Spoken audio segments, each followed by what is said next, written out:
हुए हैं। ऑडियो एक बार आप लोग चेक करके मुझे बता दीजिए कि how is the audio. Video मैं देख पा रहा हूँ। नहीं, ऑडियो भी ठीक आ रही है। मैंने ऐप के ऑडियो को ऑन करके एक बार देख लिया है। सो गुड मॉर्निंग, जय हिंद, बहुत बहुत स्वागत। स्पेस टेक्नोलॉजी की क्लास 3 में आ चुके हैं हम लोग, और साइंस एंड टेक्नोलॉजी का तो ये सेशन 5 है। लेकिन पहले 2 सेशन में ऑब्वियसली हम लोग थोड़ी ओरिएंटेशन के लेवल की बात कर रहे थे। तो कायदे से सिलेबस की शुरुआत जहाँ से हुई है तब वो सेशन 3 है। और चूंकि सिलेबस की शुरुआत स्पेस टेक्नोलॉजी से हुई थी, तो ये स्पेस टेक्नोलॉजी का हमारा सेशन 3 है, राइट। तो स्पेस टेक्नोलॉजी के सेशन 3 में बिल्कुल पिछले सेशंस की तरह सबसे पहले पहले 5 मिनट में हम लोग एक रिकैप करेंगे, है ना। रिकैप से क्या होता है कि एक कंटिन्यूटी बन जाती है हमारी, कि कल हम कहाँ पे थे और आज हम क्यों वहां से शुरू कर रहे हैं जहां से शुरू कर रहे हैं, राइट। मैसेजेस मेरे सामने हैं, ये रहा ऐप जहां पे आपके मैसेजेस सामने हैं, और मैसेजेस देखते रहेंगे। और हमेशा की तरह मैसेजेस को बहुत जिम्मेदारी के साथ यूज कीजिएगा। कल की क्लास में मैंने नोटिस किया था कि क्लास के सेकंड हाफ में काफी आपस में बात होने लग गई थी, कुछ लोग लड़ झगड़ भी रहे थे आपस में। ये सारी चीजें जो हैं आपको शोभा नहीं देती। आप सिविल सर्विस के कैंडिडेट हैं, और कैंडिडेट के लेवल पे ही आपसे उस जिम्मेदारी की उम्मीद की जाती है। तो इस तरह की चीजें न करें। दूसरी बात एक और है कि आप सारे लोग यहाँ पर अगर एज अ फ्रेंड एक दूसरे के तैयारी में वैल्यू ऐड करेंगे, एक दूसरे से सीखेंगे, तो आपकी जर्नी ज़्यादा आसान होगी, और जर्नी ये इंजॉयबल भी होगी। जर्नी इसलिए इंजॉयबल होगी क्योंकि आप लोग एक दूसरे के साथ compete नहीं, कोऑपरेट कर रहे होंगे। करके देखिएगा, ज़्यादा मजा आएगा। यहाँ पर जितने सवाल पूछने हैं बिल्कुल पूछिएगा, लेकिन मैं देख तभी पाऊंगा जब मैं देखना चाहूंगा। तो इसलिए प्लीज मुझे ये मत लिखिएगा कि सर मेरे सवाल का आप जवाब नहीं देते। मैं जवाब इसलिए नहीं दे पाता क्योंकि उस समय आपका वो मैसेज मुझे दिखा नहीं। ग्रुप बहुत बड़ा है, इसलिए आपने मैसेज किया जब मैं कुछ पढ़ा रहा था, तो ऑब्वियसली मैं पीछे स्क्रॉल बैक करके आपके मैसेजेस को देख नहीं पाऊंगा।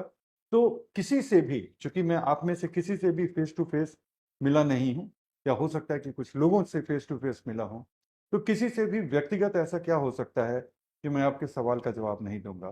तो सवाल पूछने का सबसे अच्छा वक्त वो होगा जब हम किसी सेक्शन को कंप्लीट करें और हम खुद आपसे कहें कि अच्छा what is the next question.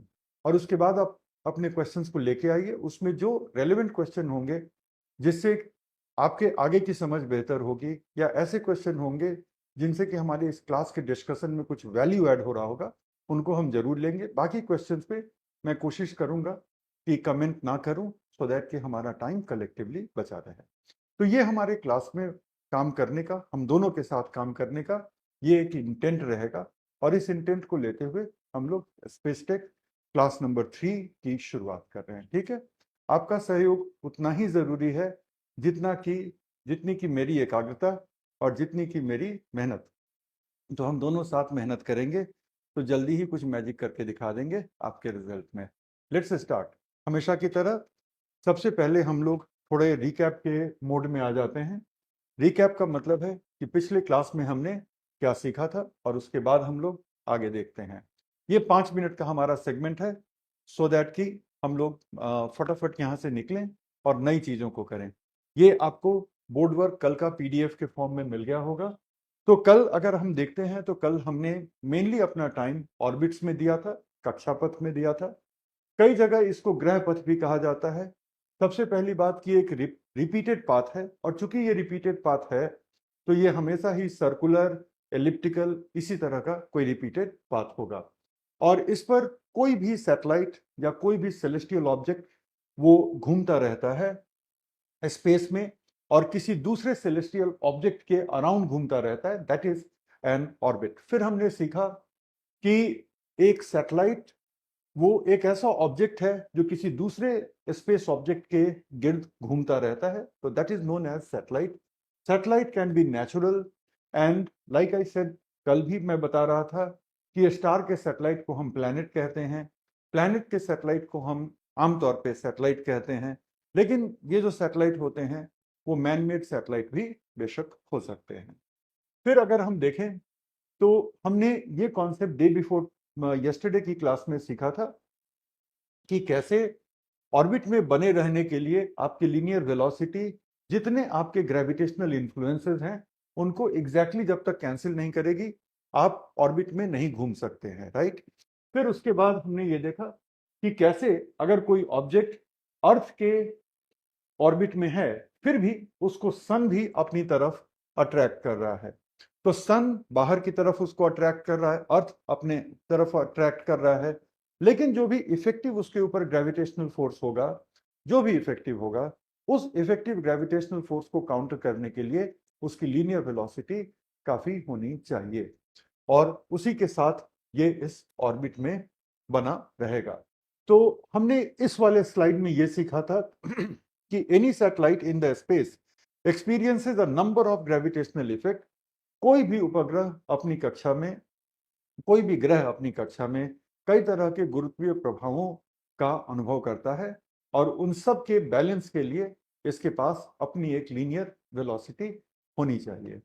फिर हमने देखा कि यूरोपियन स्पेस एजेंसी बहुत साफ साफ कहती कि जितने ऑर्बिट हैं वो सब के सब एलिप्टिकल हैं और कोई बहुत कम एलिप्टिकल हो सकता है, जिसको हम कहते हैं कि मान लो कि मैक्सिमम एलिप्टिकल क्या होता है।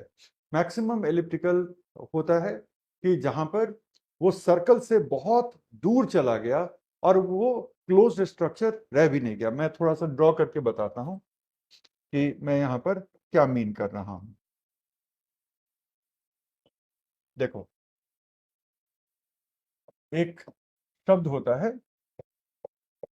एक शब्द होती है जिसको हम कहते हैं एक्सेंट्रिसिटी।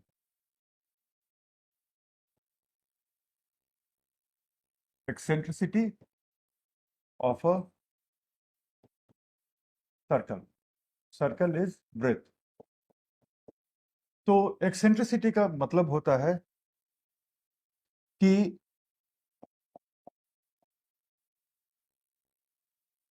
एक परफेक्ट वृत्त के सापेक्ष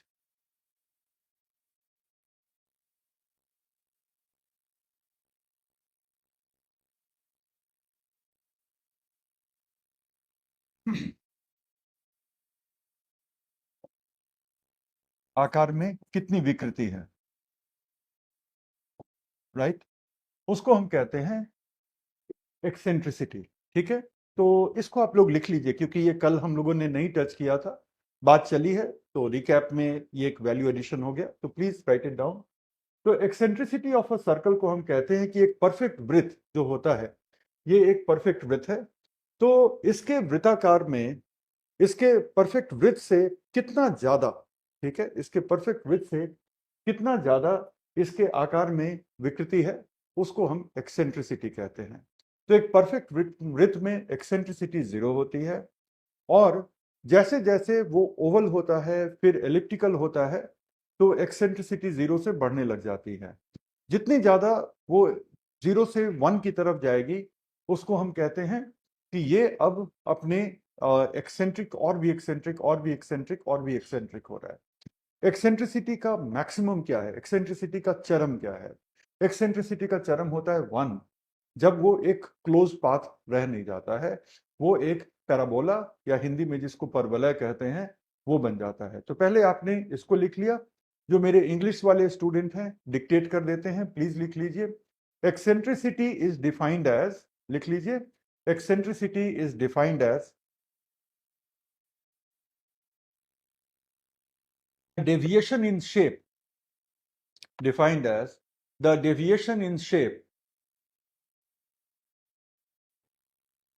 of a perfect circle. Deviation of shape of a perfect circle. Eccentricity is defined as the deviation of shape of a perfect circle.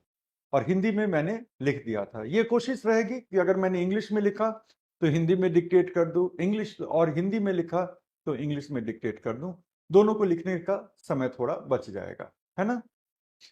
अभी कुछ लोग अभी अभी जुड़ रहे हैं, गुड मॉर्निंग जय हिंद कर रहे हैं, सब लोगों को गुड मॉर्निंग जय हिंद, दिल से आशीर्वाद, लेकिन काम पे लग जाओ, ठीक है।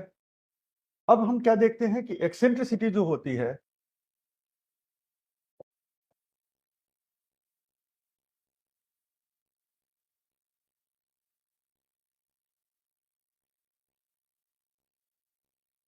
न्यूनतम या मिनिमम कितनी हो सकती है? 0।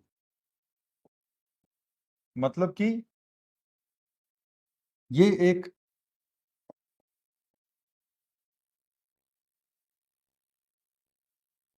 परफेक्ट सर्कल है, ठीक है। और अधिकतम कितनी हो सकती है? What can be its maximum? Maximum is 1। जब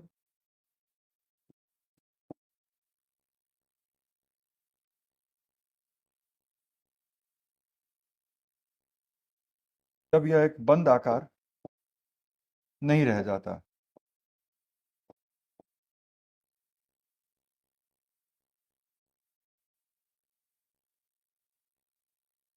When it is not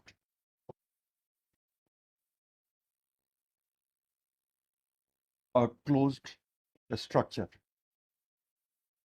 ठीक है। तो अगर ये क्लोज स्ट्रक्चर नहीं होगा तो क्या हो जाएगा? पैराबोला हो जाएगा, परवलय हो जाएगा। दिखाते हैं अभी ड्रॉ करके, पहले आप लोग ये लिखने का काम कर लीजिए। इसे कहाँ लिखें सर? स्पेस मेरे पास नहीं है। इसके लिए विज्ञान ने एक नया पेज बनाया है, उसको ऐड करिए और लिखिए। अब आप कहेंगे कि हम नोटबुक में लिखते हैं, वहां पे नया पेज नहीं है। लूज पेज पे लिखो और वहां पे पेस्ट करो। सिविल सर्विस के एस्पिरेंट्स की कॉपी ऐसी ही होती है। खूबसूरत कॉपियों को यूज करने का वक्त चला गया, आपका कॉपी थोड़ा मेसी हो सकता है, उससे आप डील करिए, ठीक है। सर नोट्स कैसे बनाएं, कभी और फुर्सत में उसकी भी बात करेंगे। साइड हो जाइए, देखो मुझे ही साइड कर रहे हो तुम लोग, कहना मत फिर बाद में। डन।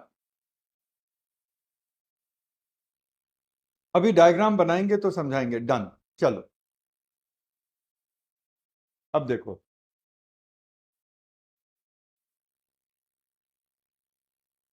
ये परफेक्ट सर्कल है, ठीक है। तो इसकी जो एक्सेंट्रिसिटी वैल्यू है इज 0। ये थोड़ा सा अंडाकार है, तो मान लो कि 0.012 कुछ ऐसा होगा, ठीक है। अब ये मान लो ऐसे है, काफी अंडाकार है ऐसे।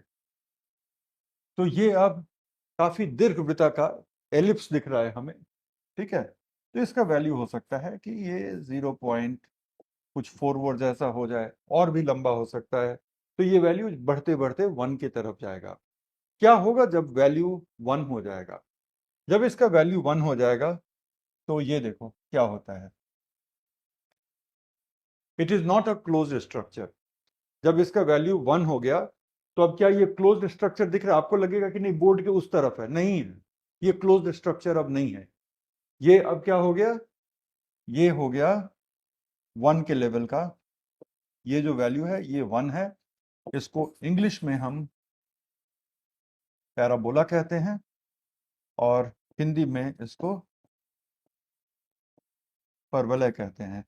अगर याद करो तो स्कूल के दिनों में आपने प्रोजेक्टाइल मोशन में पैराबोला के कॉन्सेप्ट को समझा होगा कि अगर वर्टिकली किसी चीज को ऊपर फेंकते हो तो वो एक हाइट तक जाएगा और वहां से फिर लौटेगा।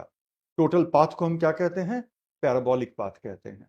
तो पैराबोलिक पाथ सर्कुलर नहीं होता, बंद नहीं होता। एक स्टार्टिंग पॉइंट होता है, उसका एक एंड पॉइंट होता है, राइट। तो ये हमारा कॉन्सेप्ट है। अब आगे चलने का वक्त आ गया है। अभी हम रिकैप में हैं, लेकिन चूंकि ये एक वैल्यू एडिशन का पॉइंट था तो हमने उसको ऐड कर लिया। But time to move forward, इसको आप जल्दी से लिखिए and you let me know कि हो गया, सो दैट कि हम आगे बढ़ सकें।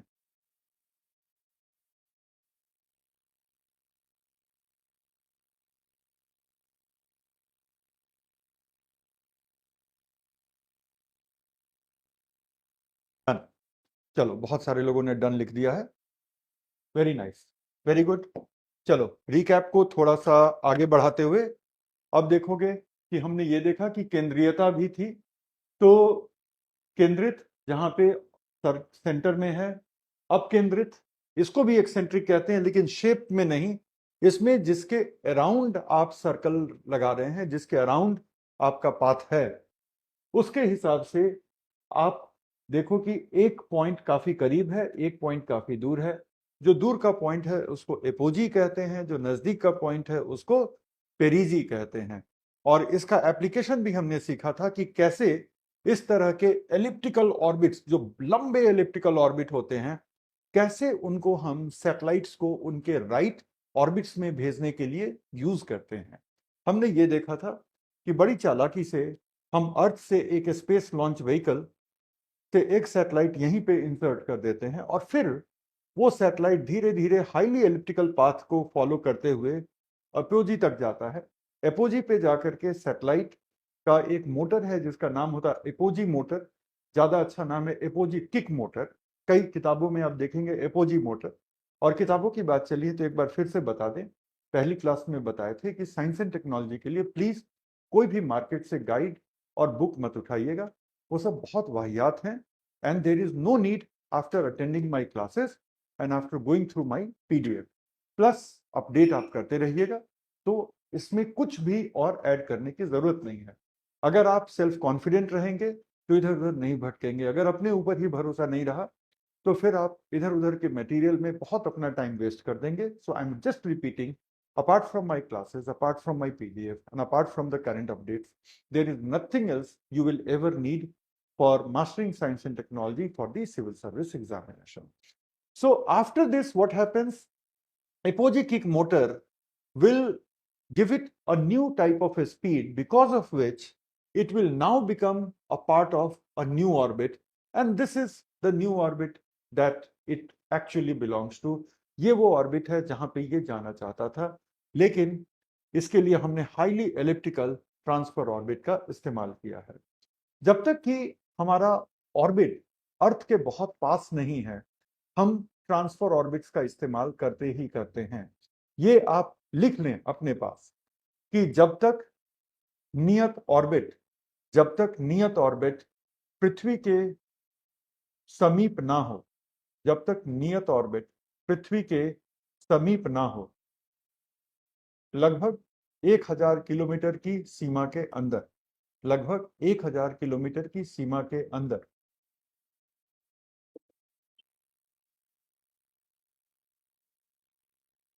तब तक सैटेलाइट को एक विशिष्ट तब तक सैटेलाइट को एक विशिष्ट ट्रांसफर ऑर्बिट में ही सैटेलाइट को एक विशिष्ट ट्रांसफर ऑर्बिट में ही प्रविष्ट कराया जाता है।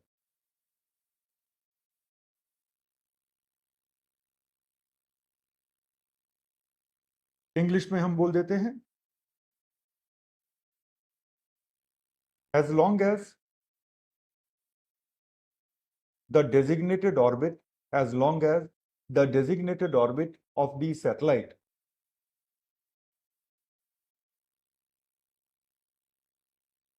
is not within 1000 kilometer, is not within 1000 kilometer,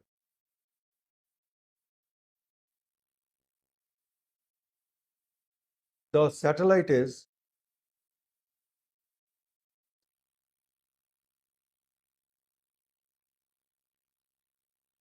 transferred to the satellite is transferred to a particular transfer orbit. The satellite is transferred to a particular transfer orbit. एक student ने लिखा कुछ समझ में नहीं आ रहा। 3 रास्ते हैं, प्रयास और अभ्यास। दूसरा, उसके साथ थोड़ा स्कूल के दिनों का बैकग्राउंड पढ़ो। तीसरा जो नहीं हो पाएगा वो ये कि मैं यूपीएससी में पैरवी करूं कि आपके लिए इस सेक्शन को हटा दिया जाए सिलेबस में। यूपीएससी मेरी बात नहीं सुनेगा। तो 2 ही रास्ते बचते हैं। अगर आपको लगता है कि 8th 9th और 10th की साइंस से हमारा कनेक्ट टूट गया है आपका, तो उसको टाइम निकाल के पढ़ लो। और दूसरा, इस क्लास में एकाग्रता से बैठो विदाउट एनी नेगेटिविटी, क्योंकि नेगेटिविटी समझ में आने वाली चीजों को के बीच में भी एक दीवार बन जाती है। तो आप एक ओपन माइंड से बैठो, और जो चीजें आपको आज तक नहीं पता थी वो जब आपके सामने आए तो उससे घबराने की जरूरत नहीं है, उसको पॉजिटिवली लेने की जरूरत है। कह रहे मुझे नहीं पता था, आज ये पता चला। राइट। तो ये प्रयास कर, क्योंकि तीसरा जो ऑप्शन है कि मैं यूपीएससी को पैरवी करके ये सेक्शन तुम्हारे लिए हटवा दूं, ये नामुमकिन है। तो अगर आप सिविल सर्विस के एस्पिरेंट हैं तो ये शब्द आपके मुंह से निकलना नहीं चाहिए। आपको प्रयास करना है, आपको प्रयास के साथ साथ अभ्यास भी करना है। करेक्ट। तो ये था कि ट्रांसफर ऑर्बिट में आप किसी भी चीज को भेजेंगे ही भेजेंगे अगर डेजिग्नेटेड ऑर्बिट 1000 किलोमीटर के बाहर है। आप नाम लें और वो ट्रांसफर ऑर्बिट में भेजा ही गया है अगर उसकी दूरी, उसके नियत कक्षा की दूरी 1000 किलोमीटर से ज्यादा की थी। एग्जाम्पल, चंद्रयान, मंगलयान। राइट। लेकिन गगनयान नहीं, क्योंकि गगनयान लो अर्थ ऑर्बिट में है। इसी तरह से हमारे जो भूप्रेक्षण के उपग्रह हैं, तो वो भूप्रेक्षण के उपग्रह भी 1000 किलोमीटर के नीचे रहते हैं। तो उनके लिए भी जो हमारे रिमोट सेंसिंग या अर्थ ऑब्जर्वेशन सैटेलाइट हैं, तो उनके लिए भी जो ऑर्बिट होती है वो ऑर्बिट 1000 किलोमीटर के नीचे होती है। चूंकि वो 1000 किलोमीटर के नीचे होती है तो बट नेचुरल है कि वो डायरेक्टली अपने ऑर्बिट में भेजा जा सकता है। लेकिन हमारे जितने नेविगेशन सैटेलाइट हैं, हमारे जितने कम्युनिकेशन सैटेलाइट हैं, चूंकि वो जियो सिंक्रोनस और जियो स्टेशनरी ऑर्बिट में भेजे गए हैं, सबको ट्रांसफर ऑर्बिट के जरिए भेजा गया है। बहुत इंपॉर्टेंट प्रीलिम का ये कॉन्सेप्ट है। बुक्स अक्सर खुल करके ये नहीं लिखते, जिसके लिए मैं मानता हूं कि कहीं ना कहीं एक टीचर की जरूरत पड़ती है। So satellites needing transfer orbit.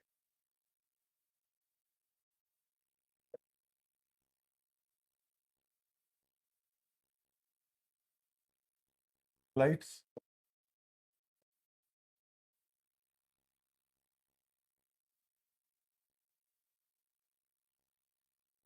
Transfer orbits.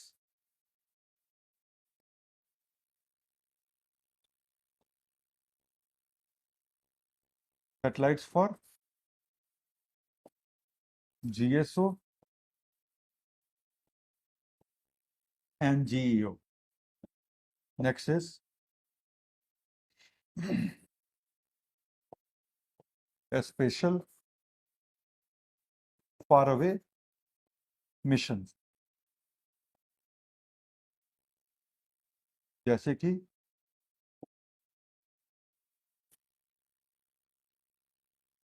Chandrayaan,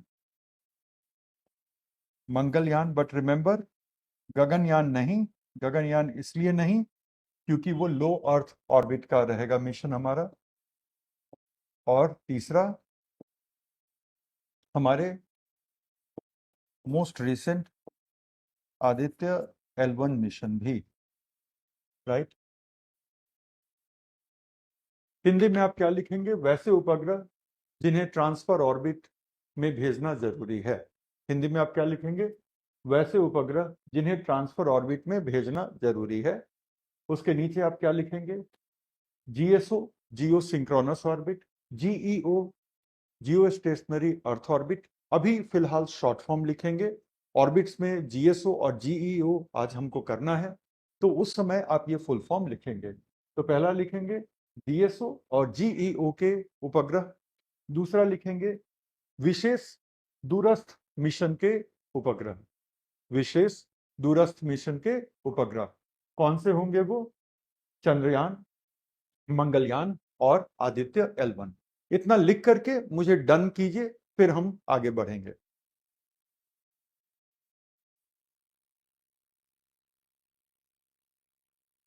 Hindi में भी और इंग्लिश में भी। और गगनयान क्यों नहीं है? क्योंकि गगनयान को हमें लो अर्थ ऑर्बिट में भेजना है, इसलिए गगनयान इसमें नहीं। Okay, done. कुछ एग्जाम्पल भी ले लें जीएसओ और इसके, जीईओ के। जीईओ में हैं मेनली हमारे संचार, के उपग्रह जिनको हम कहते हैं कम्युनिकेशन सैटेलाइट्स,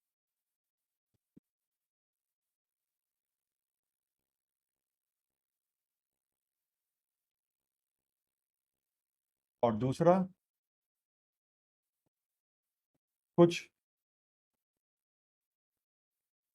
भूप्रेक्षण और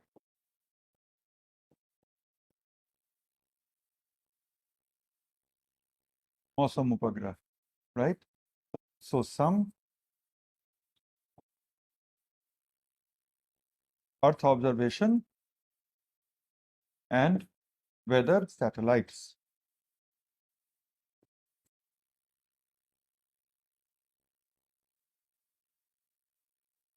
तीसरा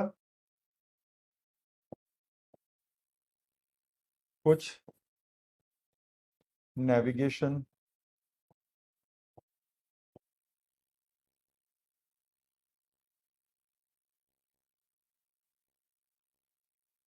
सैटेलाइट्स। ये सब जियो स्टेशनरी अर्थ ऑर्बिट के सैटेलाइट्स हैं, और ये वाले कॉन्सेप्ट आपको आगे बहुत लेवल पे काम आएंगे। तो अगर अभी ही हमारे और आपके बीच क्लियर हो जाए। और दूसरी बात क्या है कि जब मैंने संचार उपग्रह लिखा तो इसका मतलब है कि इंडिया के जितने संचार उपग्रह हैं सब के सब जियो स्टेशनरी अर्थ ऑर्बिट में है, कहीं और नहीं है। लेकिन जब मैं लिखता हूं कुछ, इसका मतलब होता है कि कुछ, मतलब सबके सब इस ऑर्बिट में नहीं है, लेकिन यस, इंडिया के कुछ भूप्रेक्षण के उपग्रह जो पुराने जनरेशन के थे वो जियो स्टेशनरी अर्थ ऑर्बिट में है। इसी तरह से भूप्रेक्षण के साथ साथ वो कुछ मौसम का भी अनुमान, और दूर से जो मौसम के फिनोमेना इंडिया की तरफ आ रहे हैं, जैसे कि कोई साइक्लोन इंडिया की तरफ आ रहा है, तो उसका भी वो पहले से इंफॉर्मेशन देते थे। और तीसरा, हमारे नेविगेशन के कुछ सैटेलाइट जियो स्टेशनरी अर्थ ऑर्बिट में हैं, कुछ सारे नहीं। तो जियो के ऑर्बिट के ये जितने हैं वो तीन ही कैटेगरी में आते हैं। आई होप कि आपने इसको लिख लिया होगा, राइट? It is done. इसके बाद हम आते हैं नेक्स्ट जीएसओ के जियो सिंक्रोनस ऑर्बिट के सैटेलाइट। अधिकांश नौवहन, मतलब कि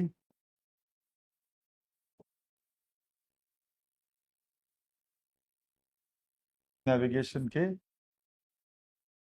सैटेलाइट्स। ये मैं बात कर रहा हूं भारत के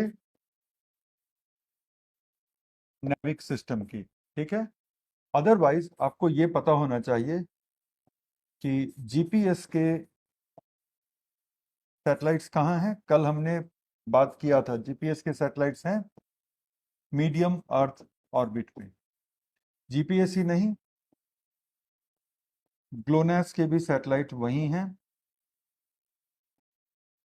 और गैलीलियो के भी सैटेलाइट्स वही हैं, राइट? लेकिन जो इंडिया के नेविक सिस्टम के सैटेलाइट हैं, और इंडिया का NavIC system regional navigation satellite system है, उसके सारे सैटेलाइट जीएसओ और जीईओ को मिला के हैं। जीईओ में थोड़े से सैटेलाइट हैं, बाकी के सब हमारे जीएसओ में हैं। तो यहाँ पे कल के रिकैप के साथ साथ आप देख रहे हैं कि कुछ वैल्यू एडिशन भी हम करते जा रहे हैं, तो रिकैप इस तरह से जरूरी हो जाता है। डिफरेंस बिटवीन जीएसओ एंड जियो हम बाद में करेंगे।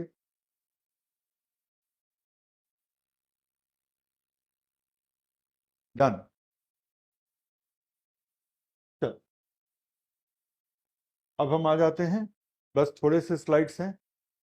फिर हमने देखा कि बेस्ड ऑन हाइट ये कुछ हमारे ऑर्बिट्स हैं।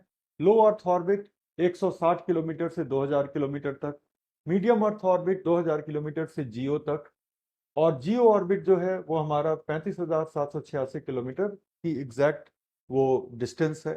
वो डिस्टेंस बड़ी खास डिस्टेंस है, क्योंकि उस वक्त आप जिस स्पीड से पृथ्वी को रोटेट होते देखते हैं उसी के एग्जैक्टली अलोंग हमारा ये सैटेलाइट पृथ्वी की परिक्रमा कर रहा होता है। तो वो सैटेलाइट ऐसा फील होता है कि वो पृथ्वी के एक पॉइंट के सामने वो हमेशा फिक्स रहता है, इसीलिए इसको हम जियो स्टेशनरी या भू स्थिर कक्षा कहते हैं।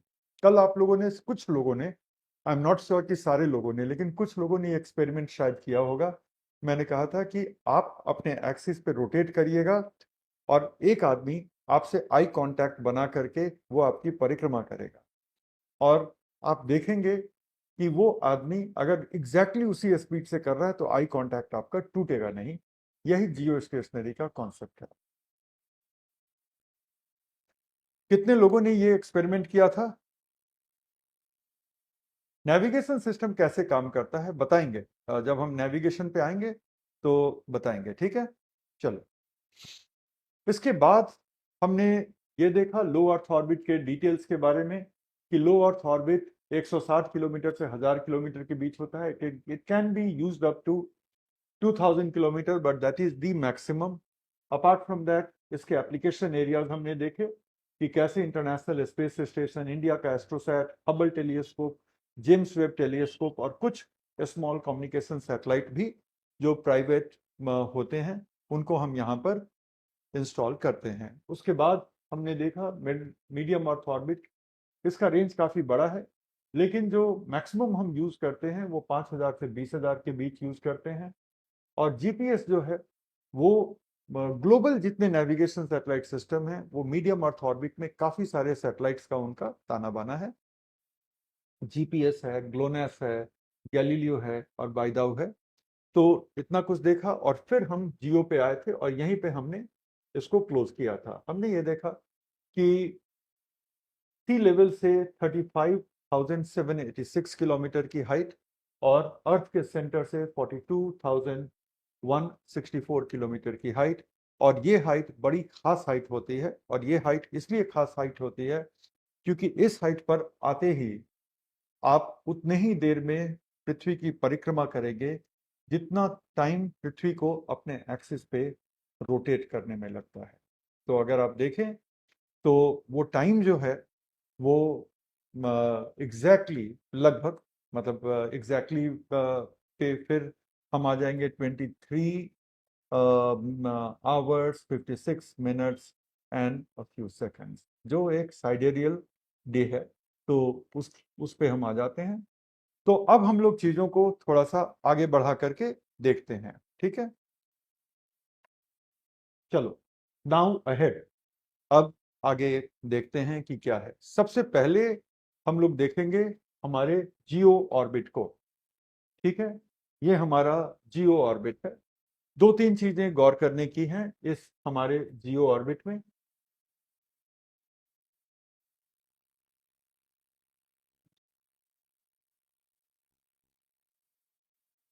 हाँ, ये थोड़ा बड़ा हुआ।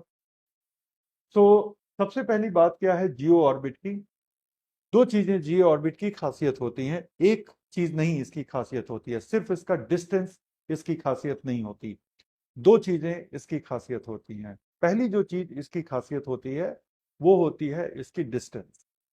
ये डिस्टेंस है exactly 35,786 kilometre from the sea level. Okay.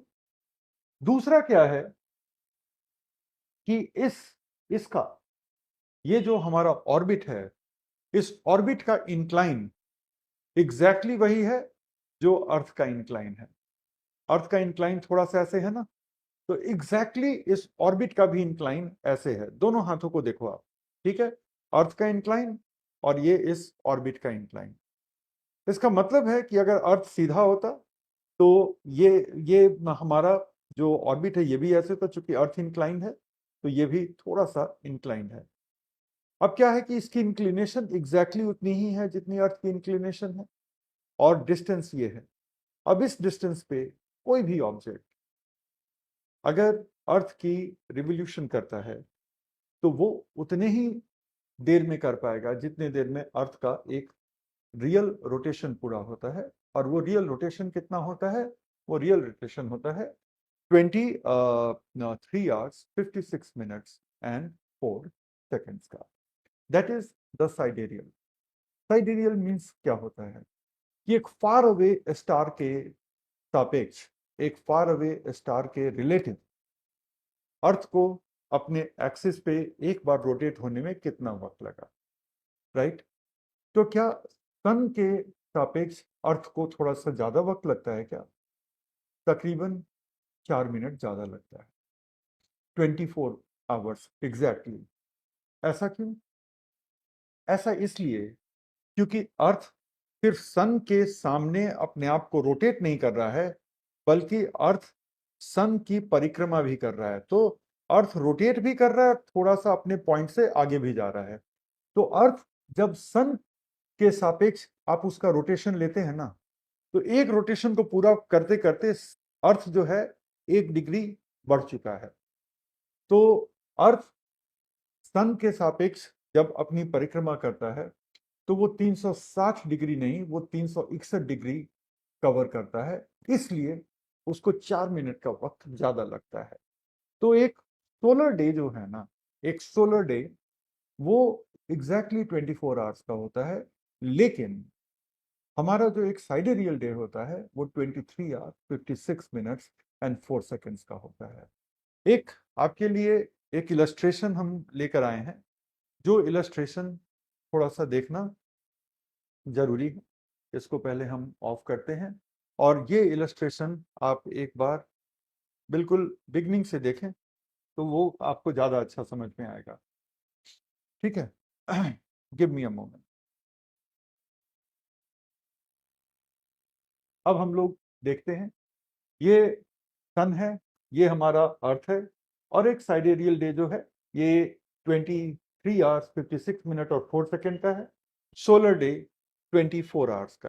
गौर से देखना कि जब अर्थ यूं रोटेट कर रहा है तो साथ ही साथ अर्थ थोड़ा सा अपनी पोजीशन से आगे भी जाता है, और इस वजह से अर्थ सन के सापेक्ष 361 डिग्रीज कवर करता है, जबकि एक फार अवे स्टार जो कि इतना फार अवे है कि अर्थ के सापेक्ष वो स्टेबल स्टैटिक दिखता है, तो उसके सापेक्ष अर्थ 23 आवर 56 मिनट में पूरा कर लेता है एंड 4 सेकेंड्स में। इसको आप प्ले होते हुए देखो, ये 2 मिनट, 2 मिनट से कम का है। So let's start. ये देखो,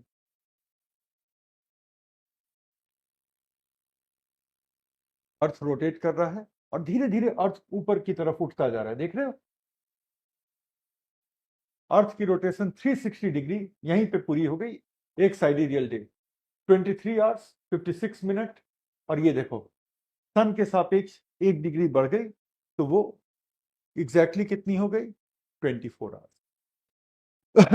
तो हमारा जो एक जियो सिंक्रोनस या जियो स्टेशनरी सैटेलाइट होता है, वो अगर वो जियो स्टेशनरी ऑर्बिट में है तो ये वो ऑर्बिट है जिसकी डिस्टेंस वो है, और डिस्टेंस की वजह से वो एग्जैक्टली 23 आवर 56 मिनट में रोटेशन को पूरी करता है। लेकिन लेकिन उसका इंक्लिनेशन भी एग्जैक्टली इक्वेटर के इंक्लिनेशन के बराबर है, इसलिए वो अर्थ के किसी एक पॉइंट से फिक्स्ड आपको प्रतीत होगा। और जब हम नॉर्मल जियो सिंक्रोनस की बात करते हैं तो डिस्टेंस वही है, लेकिन इंक्लिनेशन वही नहीं होगा। इंक्लिनेशन ऐसे हो सकता है, अर्थ का टिल्ट ऐसे, ये इंक्लिनेशन ऐसे हो गई, या थोड़ा ऐसे भी हो गया, राइट? तो ये डिस्टेंस वही है, लेकिन टिल्ट अलग हो गया, इसलिए वो अर्थ के किसी पॉइंट के सापेक्ष उसके रिलेटिव में वो एक ही जगह पे फिक्स नहीं लगेगा। जो हमने आई कांटेक्ट वाले एक्सपेरिमेंट की बात की थी कि मान लो कि कोई आपके साथ आई कांटेक्ट बनाए हुए है और कोई पर्सन जो है वो आपके साथ साथ उसी स्पीड में मूव कर रहा है जिस स्पीड से आप रोटेट कर रहे हैं। आप धीरे धीरे रोटेट करें, उसको धीरे धीरे मूव करने दें, लेकिन व्हाट विल हैपन कि अगर वो पर्सन आपसे 0 डिग्री पे नहीं है, अगर वो पर्सन किसी और एंगल पे ऑपरेट कर रहा है, राइट, और वो ऐसे ऑपरेट करेगा, तो और अर्थ अपने एक्सिस पे रोटेट कर रहा है, तो हमेशा वो एक जगह फिक्स नहीं लगेगा। पहले एक बार इस वीडियो को और देख लो, उसके बाद हम लोग आगे चलते हैं।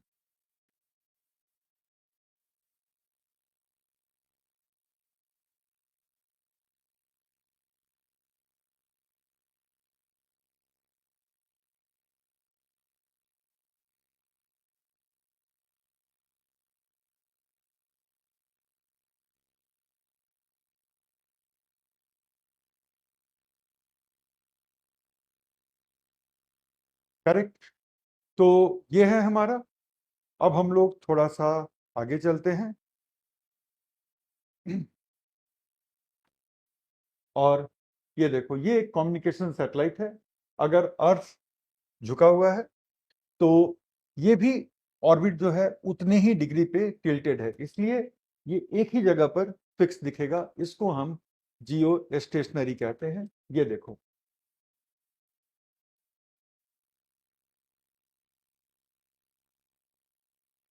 देख रहे हो कि अर्थ जैसे जैसे रोटेट कर रहा है, सैटेलाइट एग्जैक्टली वैसे ही कर रहा है। तो अगर सैटेलाइट इंडिया के ऊपर है तो वो इंडिया के ऊपर ही हमेशा वो बना रहेगा।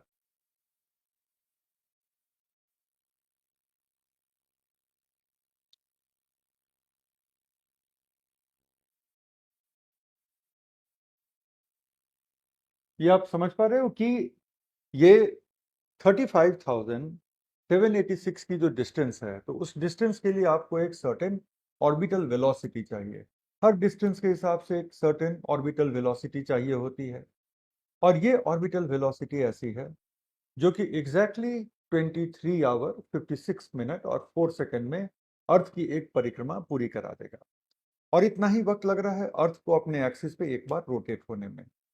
तो अगर वो अर्थ के किसी एक पॉइंट पर है तो वो पॉइंट जैसे जैसे घूम रहा है रोटेशन की वजह से, हमारा सैटेलाइट भी उसके ऊपर ही बना हुआ है और उसकी परिक्रमा कर रहा है।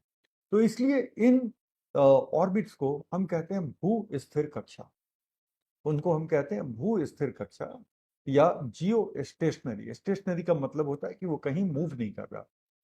सच्चाई ये है कि अर्थ भी मूव कर रहा है और वो सैटेलाइट भी मूव कर रहा है।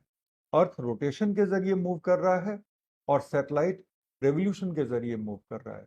लेकिन लग क्या रहा है कि दोनों में से कोई मूव नहीं कर रहा और वो सैटेलाइट अपनी जगह पे बना हुआ है। कभी ट्रेन में सफर किए हो जबकि पैरेलल लाइन पे कोई दूसरी ट्रेन भी लगभग उसी स्पीड पे जा रही हो? एग्जैक्टली उसी स्पीड पे बड़ा मुश्किल हो जाता है। लेकिन अगर लगभग उसी स्पीड पे जा रही हो कि आपकी ट्रेन भी 60 पे जा रही है और दूसरी ट्रेन भी कुछ 55 से ऊपर जा रही है या 60 के आसपास ही जा रही है, तो अगर ट्रेन के वाइब्रेशन और हिलने वगैरह की और आवाज पर आप ध्यान ना दो तो आपको लगेगा ना कि आपकी ट्रेन भी मूव नहीं कर रही और साथ वाली ट्रेन भी मूव नहीं कर रही। सच्चाई यह है कि दोनों मूव कर रहे हैं, लेकिन चूंकि उनकी स्पीड मैच कर रही है तो लग रहा है कि दोनों स्टेशनरी हैं। तो यही हालत जियो स्टेशनरी ऑर्बिट की होती है। इसीलिए आपका जो टाटा स्काई का एंटेना होता है या आपका जो एयरटेल या डिश टीवी का जो एंटेना होता है, पूरे शहर में जाके देखना, हर घर के छत पे जो एंटीना है वो एक ही डायरेक्शन में है। क्यों? क्योंकि उसको जिस सैटेलाइट से सिग्नल मिलना है वो सैटेलाइट उसी डायरेक्शन में रह करके अर्थ को, इंडिया को देख रहा है।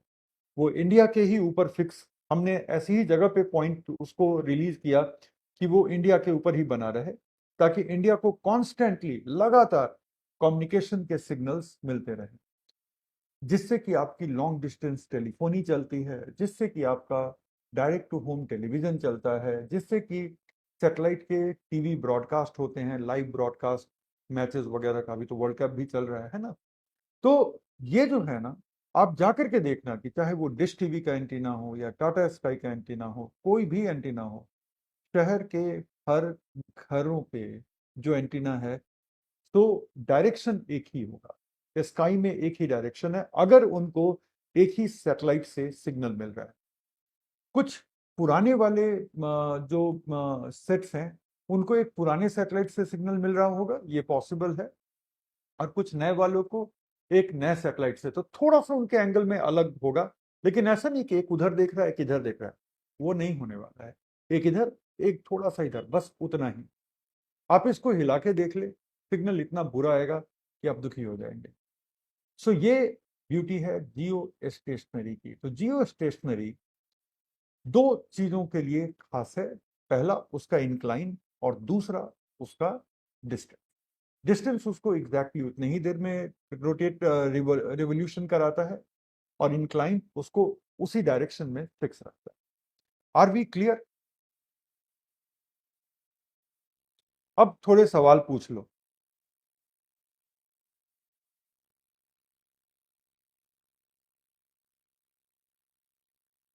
जिनके पास भी सवाल है, अब 1-2 मिनट जरा हम सवालों पर देते हैं और फिर हम लोग आगे चलते हैं। सर, ये सैटेलाइट कब तक स्पेस में रहते हैं? मैं इसका जवाब देता हूं। 1 मिनट रुको, मैं कुछ सवाल देख लूं। सर, आप एरो ऊपर नीचे किए हैं, कंफ्यूजन हो रहा है।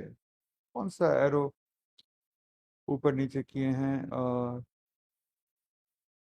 मास क्या है? मास आपका द्रव्यमान है, मतलब कि जितना मैटर आपके अंदर है तो वो आपका द्रव्यमान होता है। मैटर पे जब ग्रेविटी लगती है तो वो आपका वेट होता है।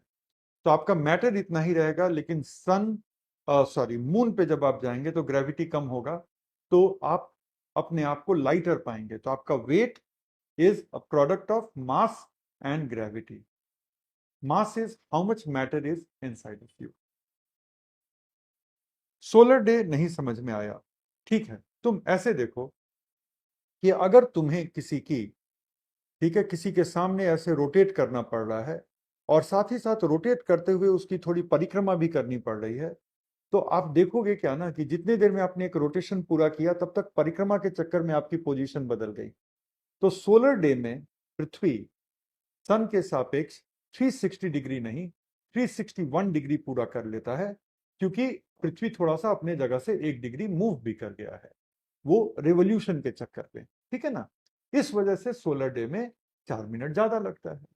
और जब कोई बहुत दूर स्टार है, सन तो आपका सबसे नियरेस्ट स्टार है, अगर कोई स्टार आपसे बहुत दूर है तो बहुत दूर होने की वजह से वो बिल्कुल फिक्स लगता है अपनी जगह पे। तो उसके सापेक्ष जब आप ये करते हैं और आप उसकी परिक्रमा भी नहीं कर रहे, तो उसके सापेक्ष जब आप रोटेट करते हैं तो वो रोटेशन का टाइम आपका एक्चुअल रोटेशन का टाइम। तो ये फर्क है सोलर डे और हमारे साइडेरियल डे में।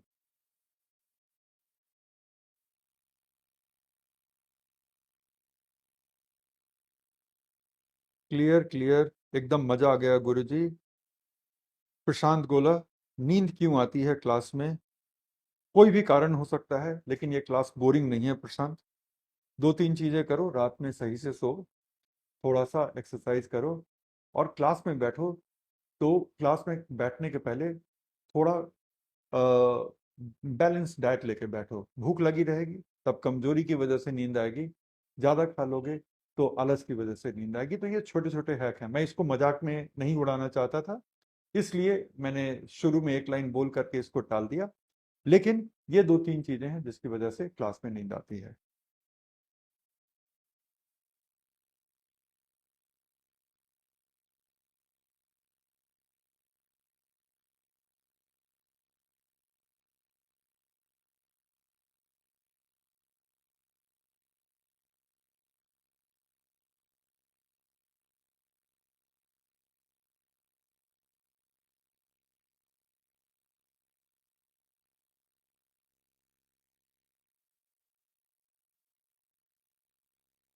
ये एक साथ कैसे घूम रहा है ये नहीं समझ पाए सर। अजीत, पहले रोटेट करते रहो ऐसे ऐसे और चलते भी रहो। देख रहे हो कि मैं रोटेट भी कर रहा हूं और चल भी रहा हूं? तो ऐसे होता है कि आप रोटेट भी कर रहे हो और आप ऑर्बिट में एक डिस्टेंस भी कवर कर रहे हो। चलो, नाउ लेट्स मूव। ये डायग्राम देख लो और समझ में आ जाएगी। यहाँ पे क्या किया है आपको समझाने के लिए, ठीक है? यहाँ पे आपको समझाने के लिए अर्थ को टिल्टेड नहीं दिखलाया गया है। टिल्टेड का मतलब कोई झुकाव का कोण नहीं दिखाया गया है। क्यों नहीं दिखाया गया है? आपको समझाने के लिए। अब मैं सवाल नहीं देख रहा हूं, तो आप भी जो है अब मतलब इस पे फोकस करिए। Now I am no longer seeing the question. फिर जब मैं सवाल मांगूंगा तब आप सवाल भेजिएगा, तो ज्यादा चांसेस होंगे कि उनको मैं देख करके और आंसर कर पाऊंगा। करेक्ट? तो ये देखिए, यहाँ पे समझाने के लिए हमने क्या दिखाया है कि अर्थ पे कोई टिल्ट नहीं है, जबकि सच्चाई में टिल्ट है। लेकिन मानो कि कोई टिल्ट नहीं है 1 मिनट के लिए, ये सामने इंडिया ही दिख रहा है आपको। तो जियो स्टेशनरी ऑर्बिट सेम डिस्टेंस पर, ठीक है ना, 35,786 किलोमीटर की डिस्टेंस पे एक ऑर्बिट है ऐसे। इस ऑर्बिट में कोई भी सैटेलाइट अर्थ को 23 आवर 56 मिनट एंड 4 सेकंड में कवर कर लेगा। राइट। अर्थ उतने ही देर में एक बार रोटेट भी कर लेगा, तो इसलिए वो एक जगह पे फिक्स दिखेगा। उतने ही डिस्टेंस पर बहुत सारे एंगल्स बन सकते हैं सेम ऑर्बिट के। डिस्टेंस सेम रहेगा लेकिन एंगल बहुत सारे बन सकते हैं। 0 degree angle relative to Earth, that is geostationary. 1 degree, it is no longer geostationary because now the satellite will go at a high point to a low point and again it will come to a high point. Correct? So now it is not constantly at one part of the world only. इतना रहता तो it would have been constantly एक ही जगह पे रहता। मतलब कि अब थोड़ा सा एंगल बदला तो ये निरंतर एक ही जगह पे नहीं बना हुआ है, एक जगह से थोड़ा ऊपर भी है, एक जगह के लेवल पे भी आया, एक जगह के नीचे भी गया, फिर ऊपर आ रहा है, उस जगह के लेवल पे आया इधर इस तरफ, फिर उस जगह से ऊपर चला गया, फिर ऐसे करता रहेगा। क्यों? बस थोड़ा सा अर्थ के सापेक्ष एंगल को चेंज किया। एंगल और चेंज करो और भी बदलाव आएगा, और चेंज करो और भी बदलाव आएगा। समझ रहे हो? तो अगर हमारे इक्वेटर के रिलेटिव 0 डिग्री है तो वो ऑब्जेक्ट हमेशा ही एक जगह पर बना हुआ दिखेगा। लेकिन अगर थोड़ा भी इक्वेटर के कंपैरिजन में वो 1 डिग्री भी टिल्ट हुआ तो वो एग्जैक्टली एक जगह पे नहीं दिखेगा। इसलिए ऐसे कोई भी ऑर्बिट जो इक्वेटर के रिलेटिव 0 डिग्री नहीं है और डिस्टेंस फिर भी 35,786 किलोमीटर है, तो उसको हम कहते हैं टिल्टेड जियो स्टेशनरी ऑर्बिट। क्या कहते हैं? टिल्टेड जियो स्टेशनरी ऑर्बिट, मतलब झुकाव वाला,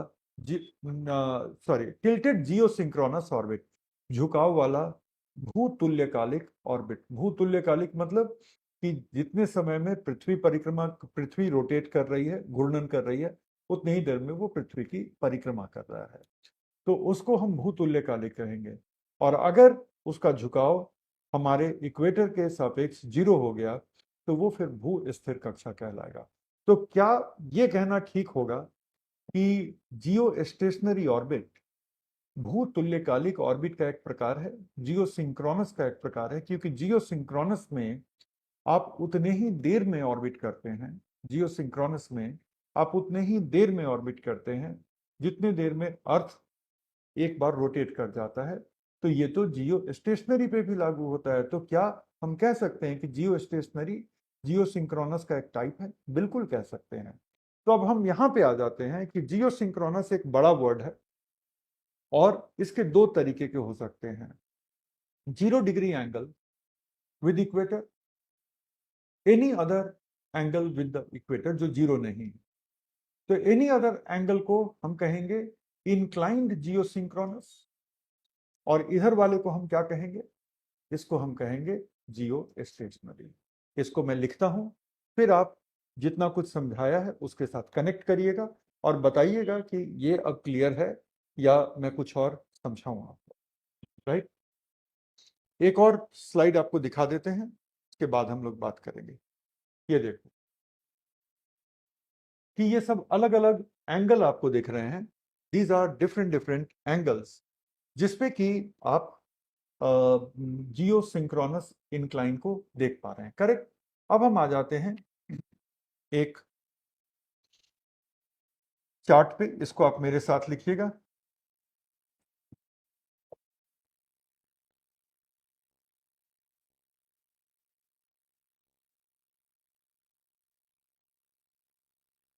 जियो सिंक्रोनस ऑर्बिट।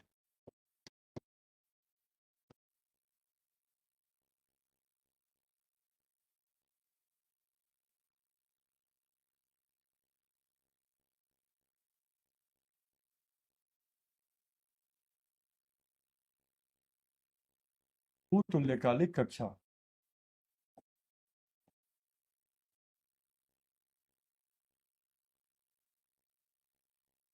इस कक्षा में पृथ्वी की परिक्रमा 23 आवर्स 56 मिनट एंड 4 सेकेंड में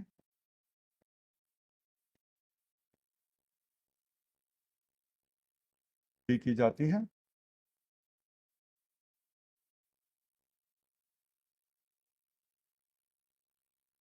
विच इज इक्वल टू घूर्णन में लगा समय।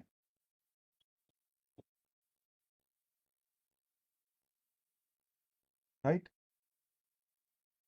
मेरे इंग्लिश वाले स्टूडेंट डिक्टेशन लिख लें।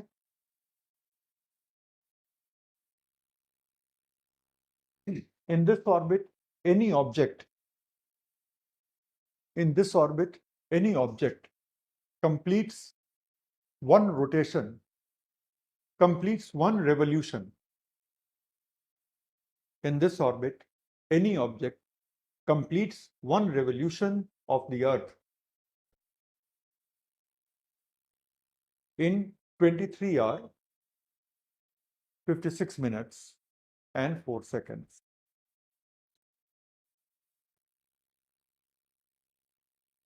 Which is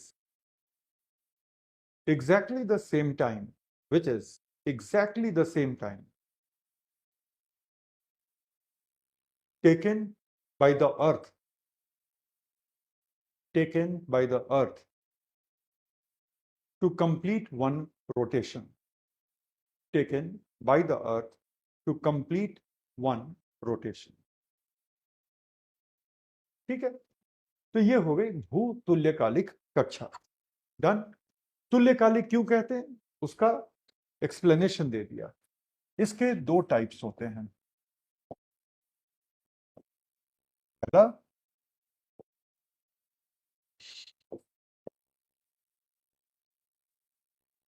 इक्वेटर के सापेक्ष 0 डिग्री, दूसरा इक्वेटर मतलब विषुवत रेखा, ठीक है। दूसरा इक्वेटर के सापेक्ष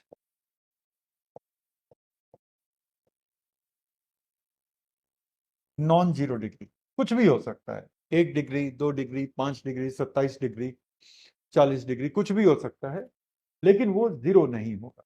ठीक है, तो इक्वेटर के सापेक्ष जो 0 डिग्री है उसको हम कहते हैं वो स्थिर कक्षा।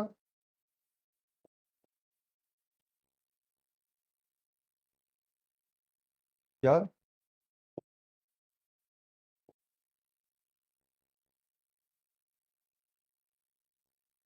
जियो स्टेशनरी अर्थ ऑर्बिट, या शॉर्ट में हम कहते हैं GEO, और इसको हम कहते हैं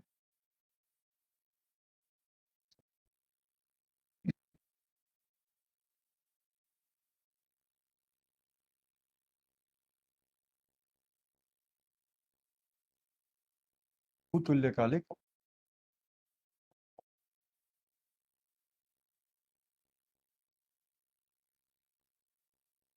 कोणीय कक्षा। कि मतलब ये एक किसी एंगल पे है। राइट। इंग्लिश में इसको हम कहते हैं टिल्टेड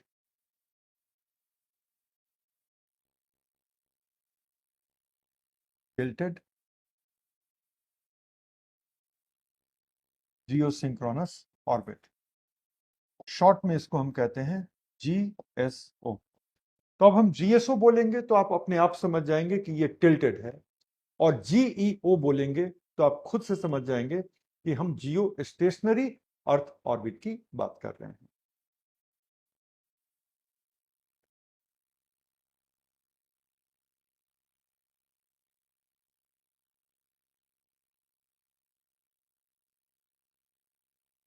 मैं आपके क्वेश्चंस देख लूं।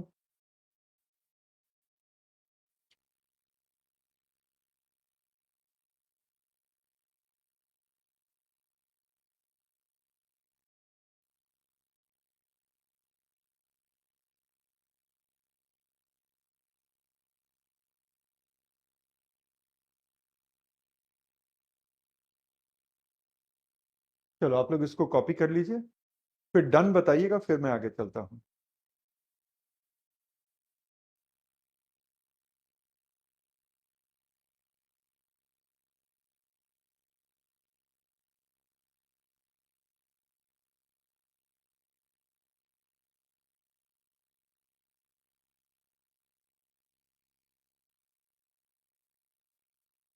डन।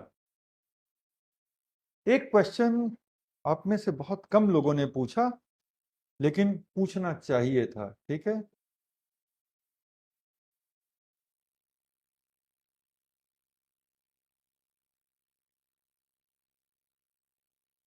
चलो, हाँ, 2-3 लोगों ने पूछा है, और वो क्वेश्चन है, why is earth inclined?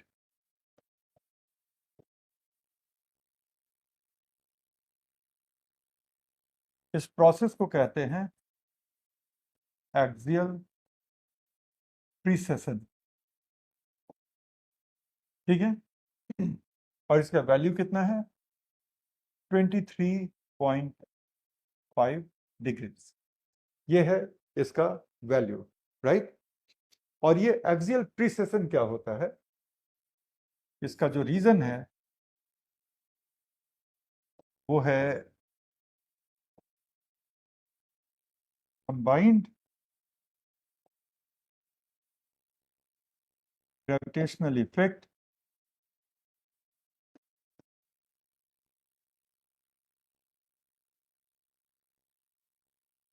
Of सन,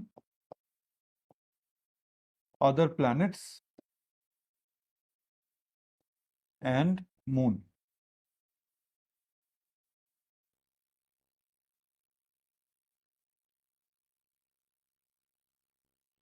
ठीक है। तो अर्थ अपने एक्सिस पे थोड़ा झुका हुआ क्यों है, राइट? अर्थ इंक्लाइंड क्यों है? तो इस प्रोसेस को कहते हैं एक्सियल प्रीसेशन। इसकी हिंदी मेरे पास नहीं है, इसको आप कह सकते हैं कि अपने अक्ष पर झुकाव। तो एक्सियल प्रीसेशन का कारण क्या है? एक्सियल प्रीसेशन का कारण है कि अर्थ पर एनी टाइम सन का गुरुत्वीय प्रभाव, दूसरे ग्रहों का गुरुत्वीय प्रभाव, क्योंकि अर्थ सौर मंडल का हिस्सा है, और मून का गुरुत्वीय प्रभाव। तो इन तीनों के गुरुत्वीय प्रभावों के कारण अर्थ अपने एक्सिस पे एक एंगल बनाता है, और वो एंगल है 23.5 डिग्रीज का। हिंदी में ये बात समझ में आ गई? अब इसको आप लिख लो, और फिर हम वापस जाते हैं अपने ऑर्बिट वाली कहानी पे।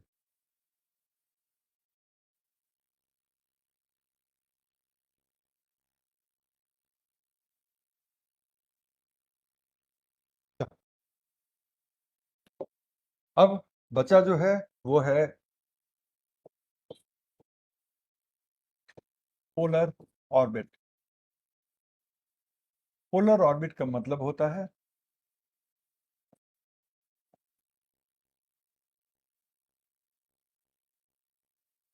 ध्रुवों के ऊपर से, ठीक है ना, ध्रुवों के ऊपर से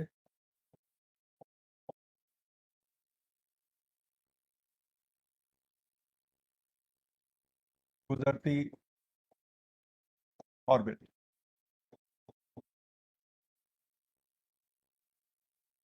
ऑर्बिट्स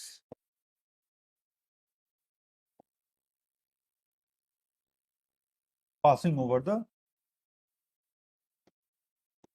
पोल्स।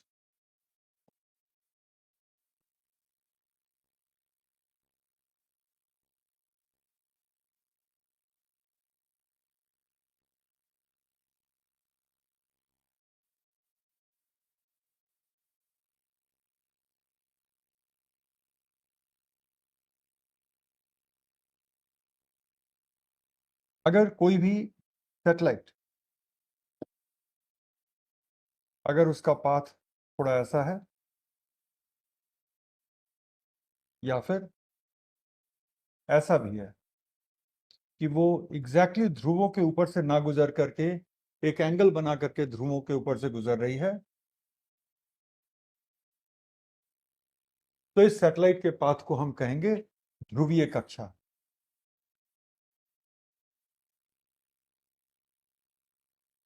ये सब ध्रुवीय कक्षाएं हैं, राइट।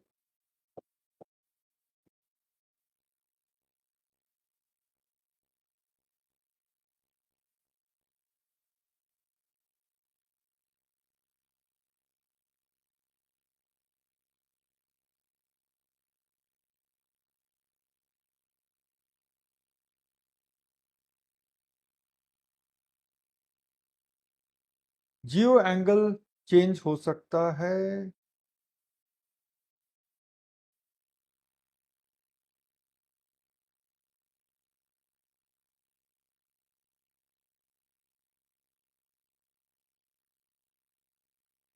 ठीक है, तो ये सब जो है, कोई भी जो ध्रुवों के ऊपर से गुजरती हुई ऑर्बिट है, ठीक है, उसको हम कहते हैं ध्रुवीय कक्षा। तो ये हो गया हमारा पोलर ऑर्बिट।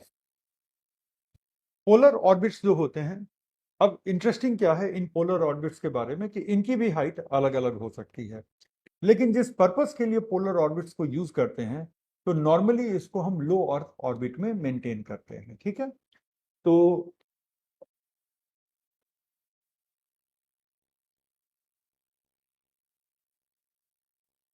ध्रुवीय कक्षा की जो ऊंचाई है,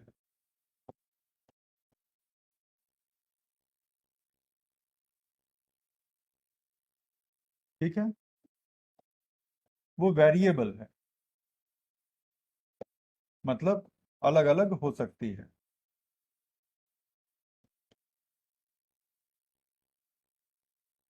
ठीक है, दैट इज हाइट ऑफ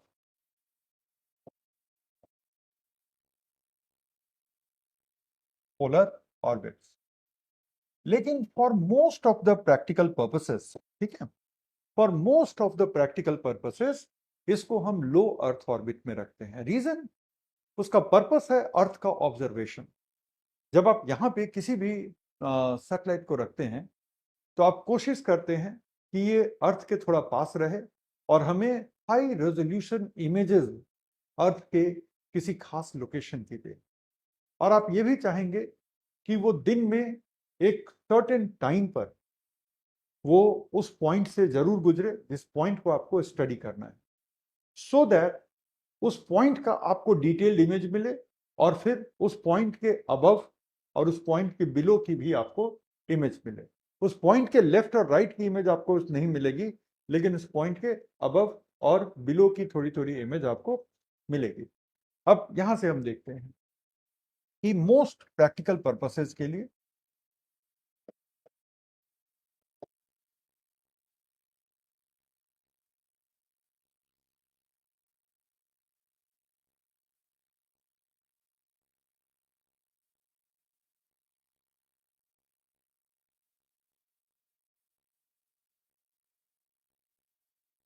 अधिकांश व्यवहारिक इस्तेमाल में, ठीक है ना,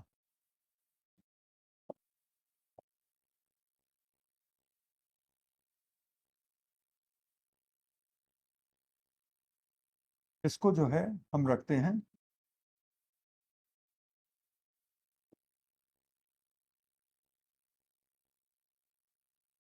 लो अर्थ ऑर्बिट। और इसका इस्तेमाल होता है कहाँ? इसका इस्तेमाल होता है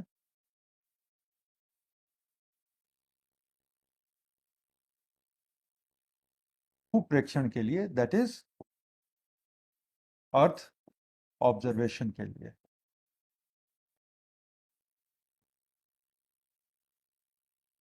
तो यहां पे अब ये जानना जरूरी है कि मोस्ट, बल्कि समझो कि लगभग सारे के सारे एक आधा को छोड़ करके, all the earth observation satellites कहाँ हैं?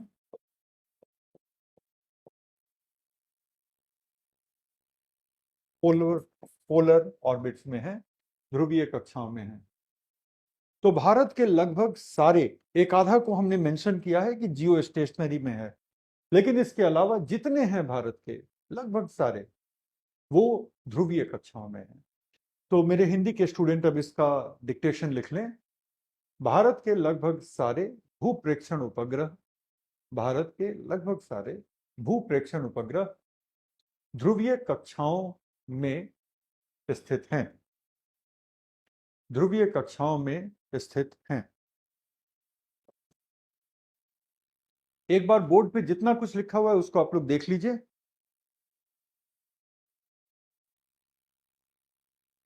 फिर हम लोग आगे चलते हैं। डन बता दीजिए।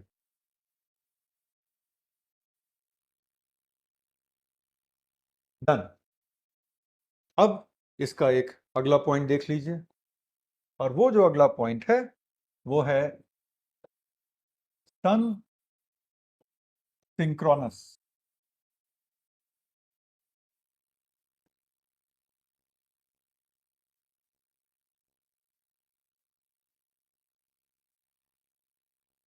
Polar orbit.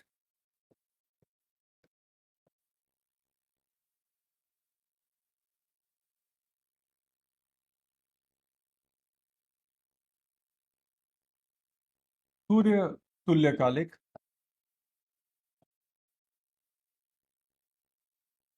ध्रुवीय कक्षा, ये इसकी हिंदी है।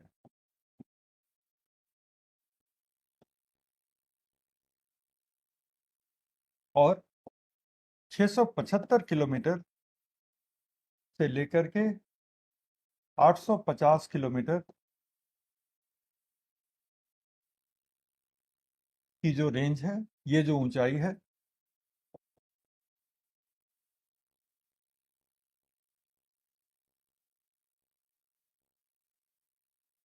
वो हाइट पे आपको सूर्य तुल्यकालिकता मिलती है। सूर्य तुल्यकालिक क्या होता है, अब उस पे आ जाते हैं।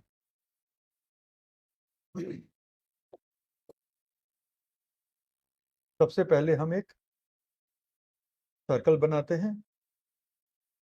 ये हो गई हमारी अर्थ। थोड़ा सा एक झुकाव वाला एक्सिस भी बना दिया, ये एंगल ठीक। और फिर हमने अपना एक ऑर्बिट भी बनाया यहाँ पे।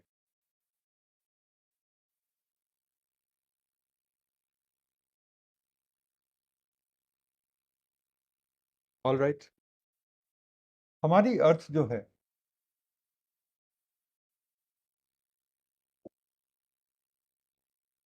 हमारी अर्थ जो, एक मिनट, इसको हटा ही देता हूँ। हमारी अर्थ जो है वो अपने एक्सिस पे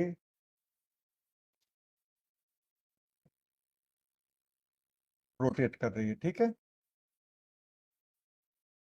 हमारी अर्थ अपने एक्सिस पे रोटेट कर रही है, और कोई भी सैटेलाइट जो यहां पर है वो इस डायरेक्शन में जा रहा है, ठीक है।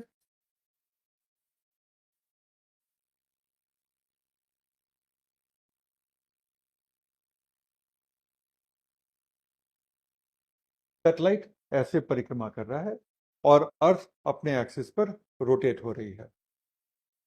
सैटेलाइट को आप ऐसी हाइट पे रखते हैं कि जब सैटेलाइट यहां से गुजरे, ठीक है, जब सैटेलाइट यहां से गुजरे उस समय आपके जो डिजायर्ड लोकेशन है वहां पे दिन का एक पर्टिकुलर टाइम हो रहा हो। तो ये सैटेलाइट इधर से आया और अभी ये भी ऐसे ऐसे घूम रहा है। तो ये सैटेलाइट जब यहाँ आया तो इसको इंडिया 3 बजे, ये इंडिया के ऊपर से गुजरा हमारा सैटेलाइट, ठीक है। और फिर अर्थ ऐसे ऐसे रोटेट कर रही है, सैटेलाइट भी नीचे गई, तो ये सेम सैटेलाइट रात के लगभग 3 बजे इंडिया को डार्क में भी देखेगी, सेम सैटेलाइट। तो एक सैटेलाइट वर्ल्ड के किसी एक पॉइंट को दिन में एक फिक्स टाइम पे 2 बार देखती है। एक बार वो देखती है दिन के मान लो 12 बजे, तो एक बार रात के 12 बजे देखेगी जब डार्क होगा। इस तरह से सन के साथ इसकी एक सिंक्रोनिसिटी बनी हुई है। ये अर्थ ऑब्जर्वेशन के लिए बड़ा बेनिफिशियल है। इंडिया के पास इतने ज्यादा अर्थ ऑब्जर्वेशन सैटेलाइट हैं, इतने ज्यादा कि इंडिया हर आधे घंटे पर अपने हर पॉइंट को देख रहा है, दिन हो या रात हो। राइट, दिन हो या रात हो, हर इंडिया का हर एक एरिया हमारे रिमोट सेंसिंग सैटेलाइट के रेंज में है, और हर आधे घंटे का आपको रिमोट सेंसिंग का इमेज मिल रहा होगा, कभी इस सैटेलाइट से, कभी उस सैटेलाइट से, कभी उस सेंसर से, कभी उस सेंसर से। तो ये कहलाता है sun synchronous polar orbit. Short में इसको हम कहते हैं SSPO, सन सिंक्रोनस पोलर ऑर्बिट। तो अभी जब हम बात कर रहे थे कि ध्रुवीय कक्षाओं का सबसे ज्यादा इस्तेमाल होता है, तो ये याद रखने लायक बात होगी यहाँ पे ध्रुवीय कक्षाओं के संदर्भ में, ये यहाँ पर याद रखने की बात होगी कि ध्रुवीय कक्षाओं के साथ साथ हाइट भी हम ऐसे रेंज में रखते हैं कि वो सन सिंक्रोनस हो, कि वो हमारी सैटेलाइट ऊपर से नीचे यूं आ रही है, ऐसे आ रही है आपके सामने, और अर्थ भी रोटेट करते हुए, जब वो सैटेलाइट यहाँ आया तो अर्थ भी रोटेट करके इंडिया उसके सामने है एक certain time of the day पे, और जब ये इधर गया फिर इंडिया एक बार इसके सामने आया, लेकिन वो 12 घंटे के बाद वाले टाइम पर आया। और इस तरह से आप एक ही पॉइंट का ऑब्जर्वेशन कर सकते हैं।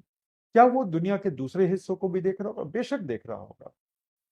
ठीक है, अब मान लो वही सैटेलाइट इंडिया को देखा और इतने में सैटेलाइट नीचे जा रहा है और अर्थ ऐसे जा रहा है, इतने में उसको मालदीव दिख गया जो इंडिया के दक्षिण में है लेकिन थोड़ा सा पश्चिम में है, और नीचे गया उसको शायद कुछ और भी दिख जाए, है ना, अफ्रीका का दक्षिणी हिस्सा उसको दिख जाए, और नीचे जाए तब तक उसको साउथ पोल दिख जाए। ठीक है, वो अर्थ भी तो रोटेट हो रहा है, और इस तरह से फिर वो जैसे ऊपर आएगा तो 12 घंटे में वो फिर इंडिया के ऊपर से गुजर रहा होगा। इस तरह से हमारा सन सिंक्रोनस पोलर ऑर्बिट काम करता है, जहां पे हमारे ज्यादातर लगभग सारे, एक आधा को छोड़ करके, रिमोट सेंसिंग सैटेलाइट प्रविष्ट हैं। Are we clear? अब सवाल है तो इस पे पूछ लो, 2 मिनट इससे जुड़े हुए, सिर्फ सन सिंक्रोनस से जुड़े हुए सवालों पर, और फिर हम आएंगे अगले टॉपिक पर।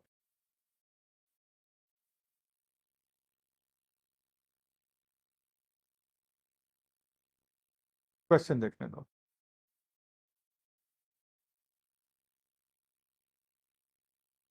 सैटेलाइट का भी एंगल होता है क्या अर्थ के सापेक्ष? बिल्कुल होगा, क्यों नहीं होगा। ऐसा जरूरी नहीं है कि वो पोल के सापेक्ष बिल्कुल 0 डिग्री पे ही रहेगा। पोल, ये तो सिंप्लिसिटी के लिए मैंने बना दिया कि पोल के सापेक्ष 0 डिग्री बना रहा है, लेकिन ये हो सकता है कि पोल के सापेक्ष 4 डिग्री 5 डिग्री ऐसे थोड़ा सा टिल्टेड भी हो। ठीक है सर, पाकिस्तान के परमाणु बम कहाँ रखे हैं, दिखाई देगा? नहीं, बिल्कुल नहीं। उसके लिए स्पाई सैटेलाइट होते हैं। ठीक है,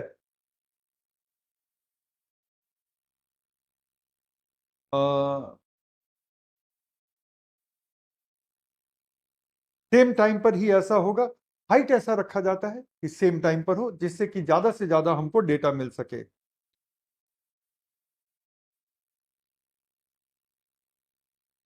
सोलर फ्लेयर्स सैटेलाइट पर इफेक्ट पड़ता है। आदित्य में हम देखेंगे सोलर फ्लेयर्स के बारे में। सैटेलाइट्स के कम्युनिकेशन ट्रांसमीटर पे बिल्कुल फर्क पड़ता है। मालदीव्स इंडिया से अपने सेना को हटा रहा है। चूंकि मालदीव्स की बात चली तो इसलिए रौनक ने ये अपना ज्ञान बताया। ये मैंने भी पढ़ा है, सच खबर है। अभी वहां के जो प्रेसिडेंट इलेक्ट हैं उन्होंने ऐसी बयानबाजी की है। प्रियंका कह रही है 12:30 में क्लास है, अब तो छोड़ दीजिए। क्या करोगे अभी से लेकर के अगले 40 मिनट तक?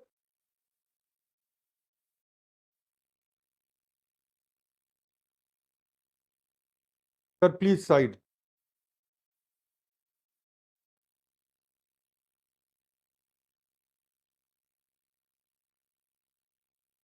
ये मेंस वाले टॉपिक नहीं है, ये वो टॉपिक्स हैं जिससे आप मेंस तक पहुंचते हैं। ठीक है। एक बच्चे ने पूछा कि सर इसमें मेन से कैसे सवाल पूछेगा। मेरा जवाब था कि ये मेंस में सवाल नहीं देगा, लेकिन मेंस तक पहुंचा देगा आपको ये कॉन्सेप्ट। ठीक है, डन। तो हमारे इतने सारे सैटेलाइट्स हैं। ठीक है, सॉरी, सैटेलाइट के ऑर्बिट्स हैं। लैग्रेंज पॉइंट की बात नहीं कर रहे हैं। लैग्रेंज पॉइंट की बात होगी जब हम लोग आदित्य L1 मिशन पे जाएंगे। हालांकि पीडीएफ में मैंने लैग्रेंज पॉइंट दे दिया है, लेकिन फिलहाल हम लोग लैग्रेंज पॉइंट की बात नहीं कर रहे हैं। हम लोगों की कोशिश होगी कि लैग्रेंज पॉइंट के कॉन्सेप्ट को हम लोग आगे तब समझेंगे जब हम लोग आदित्य L1 मिशन की बात कर रहे हैं। अब हम लोग इतना कुछ समझ गए, तो अपने अपनी समझ को थोड़ा सा अब हम लोग कंसोलिडेट कर लेते हैं एक जगह। सैटेलाइट्स एंड देयर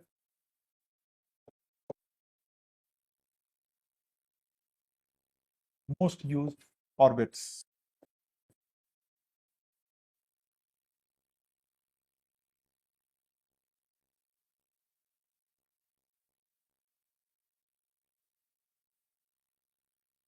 से पहला, संचार के उपग्रह,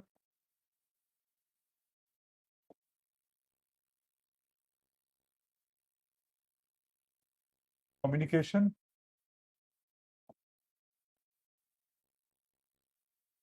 मोस्टली जियो।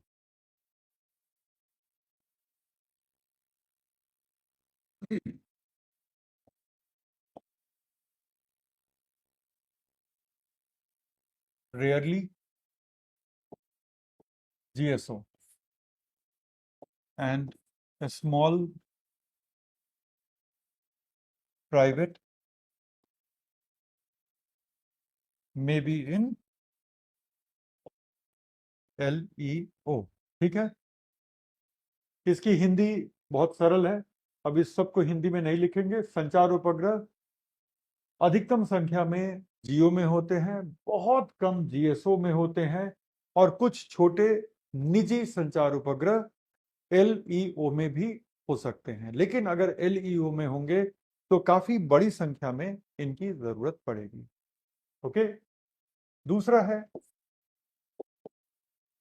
भूप्रेक्षण, मतलब कि अर्थ ऑब्जर्वेशन। ये कहाँ कहाँ होगा?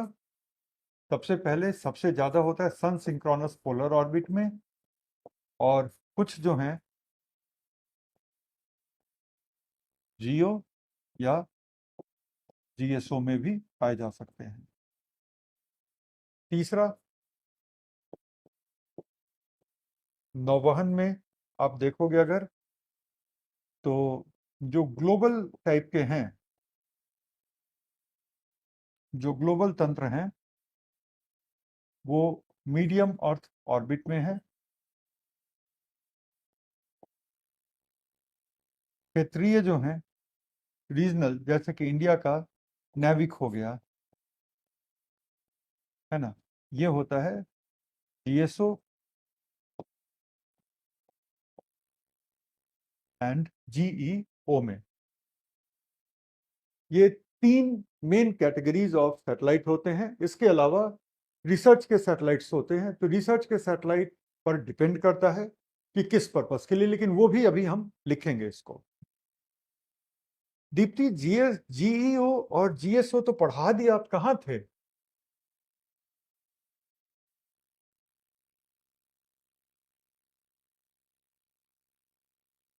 नवीन भी पूछ रहे हैं what is GEO and GSO, आप लोग कहाँ थे?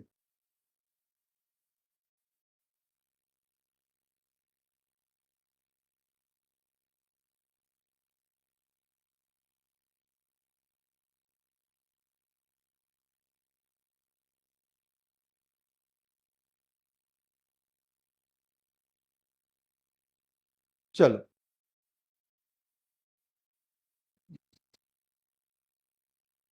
इसमें ऑप्शंस भी आ गए हैं। कुछ लोग कह रहे हैं कि ये लोग सो गए थे शायद, कुछ लोग कह रहे हैं कि ये लोग मून पर थे।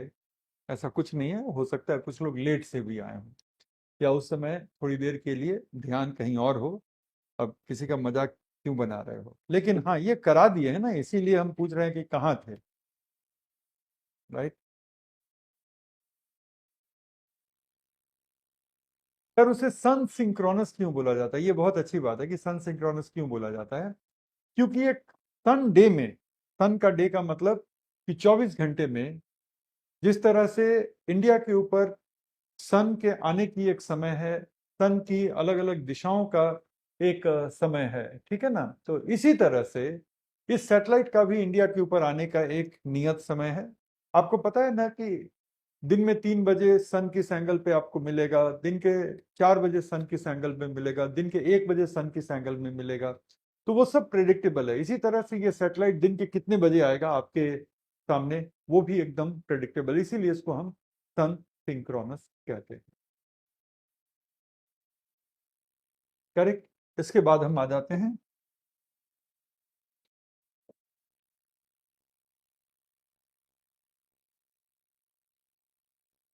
रिसर्च या अलग अलग अध्ययन के सैटेलाइट्स। अब डिपेंड करता है, जैसे देखो international space station, Hubble telescope, James web space telescope, हमारे भारत का एस्ट्रोसैट, ये सब के सब लो अर्थ ऑर्बिट के हैं। अगर हम बात कर लें हमारे मंगलयान, तो मंगलयान मार्स के ऑर्बिट का है। बात करें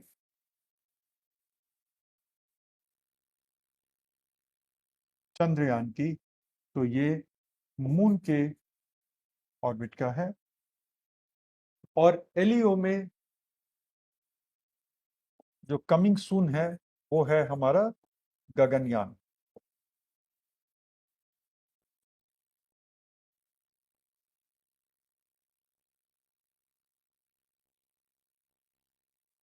इंडिया का फर्स्ट मैन्ड स्पेस मिशन है। इंडिया पहली बार अपने किसी मिशन में अंतरिक्ष यात्रियों को स्पेस में भेज रही है। इसके पहले इंडिया के अंतरिक्ष यात्री गए हैं स्पेस में, लेकिन वो इंटरनेशनल स्पेस स्टेशन गए थे, जिस प्रोजेक्ट में इंडिया की भागीदारी नहीं है। वहां पे रशियन कोलैबोरेशन से वो इंटरनेशनल स्पेस स्टेशन जैसे दूसरे देशों के अंतरिक्ष यात्री जाते हैं, तो ऐसे ही वो रशियन कोलैबोरेशन से इंडिया के राकेश शर्मा गए थे इंटरनेशनल स्पेस स्टेशन। कई स्टूडेंट कंफ्यूज रहते हैं कि राकेश शर्मा ने क्या मून लैंडिंग की थी। जी नहीं, मून लैंडिंग नील आर्मस्ट्रांग ने की थी। और यूरी गैगारिन ने स्पेस में पहली बार बाहर, स्पेसक्राफ्ट के बाहर वॉक किया था, जिसको हम स्पेस वॉक कहते हैं। तो वो यूरी गैगारिन थे। वो थे कहाँ के?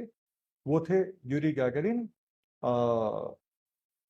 सोवियत रूस के, और नील आर्मस्ट्रांग अमेरिका के थे। ठीक है ना।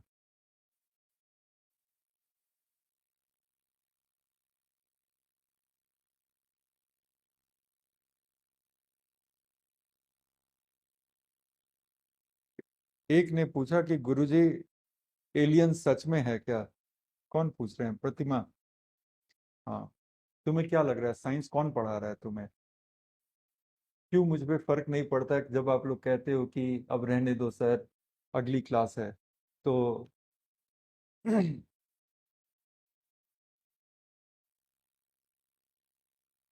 चलो लिख लिया या अभी नहीं लिखा है?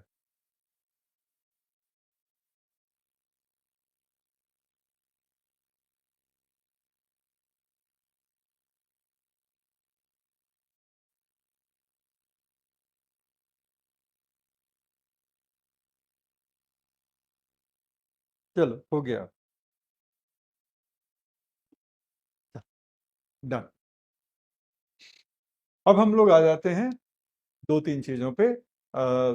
जो सबसे पहले अब हम लोग बात कर लेते हैं हमारे सैटेलाइट लॉन्च व्हीकल्स की, और सैटेलाइट लॉन्च व्हीकल के बेसिक जनरेशंस की।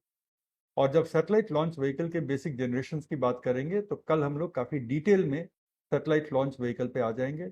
और ये तीनों के तीनों सैटेलाइट अब मोटे तौर पर आपके लिए अब क्लियर होने चाहिए कि सबसे मेजर कैटेगरी आज की डेट में जो सैटेलाइट्स की है वो है कम्युनिकेशन सैटेलाइट की। कम्युनिकेशन सैटेलाइट बेसिकली क्या करते हैं कि अर्थ के किसी रिले स्टेशन से वो कम्युनिकेशन के सिग्नल्स को पहले लेते हैं, और फिर उस सिग्नल के फ्रीक्वेंसी को बदलते हैं, और फिर वो अर्थ के किसी रिसीविंग स्टेशन तक भेजते हैं।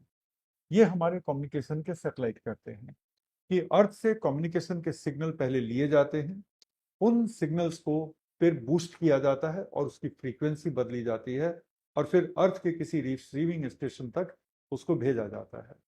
कम्युनिकेशन सैटेलाइट इस तरह से करके टेलीविजन के ट्रांसमिशन को, लाइव ट्रांसमिशन को, टेलीमेडिसिन को, रिमोट एजुकेशन को, और इसके साथ साथ टेलीकॉम को, इन सब को बहुत सपोर्ट करते हैं। इसके बगैर टेलीकॉम रेवोल्यूशन नहीं हो सकती थी। इसके बगैर सैटेलाइट टेलीविजन जैसा कुछ नहीं हो सकता था। सैटेलाइट टेलीविजन का नाम ही सैटेलाइट टेलीविजन है क्योंकि ये सैटेलाइट के थ्रू ही आप तक पहुंच पाता है। तो ये सारी चीजें कम्युनिकेशन सैटेलाइट से होती हैं। इनका मेन पर्पस सिर्फ और सिर्फ कम्युनिकेशन होता है। तो अगर आप कम्युनिकेशन सैटेलाइट को गौर से देखेंगे तो ये बस यही दो काम कर रहा होता है। तीन काम: सिग्नल को रिसीव करना, सिग्नल को बूस्ट करना और सिग्नल को वापस अर्थ की तरफ भेजना। ठीक है, एक basic idea of communication satellite.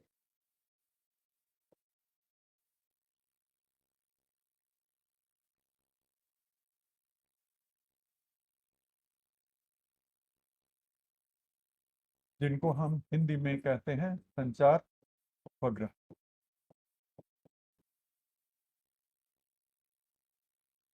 ये सैटेलाइट हमारा स्पेस में है। ये इसके सोलर पैनल्स हैं।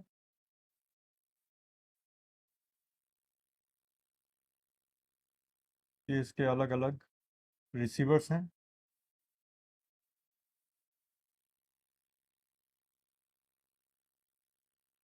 और ट्रांसमीटर भी होते हैं।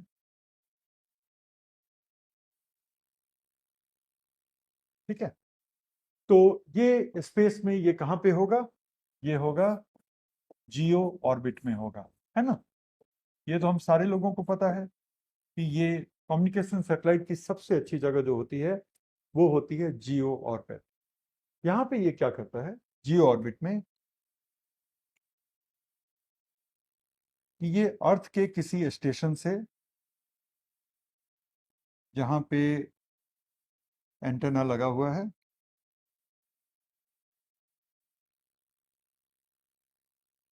ये वहां से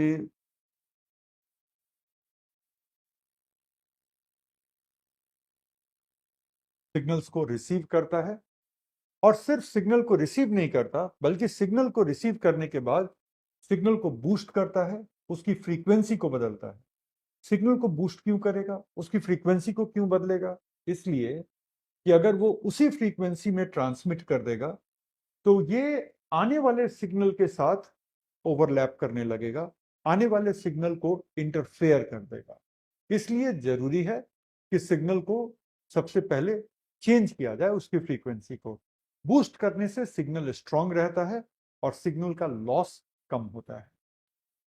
तो उसके बाद हमने बूस्ट कर दिया इसको और फिर उसको हमने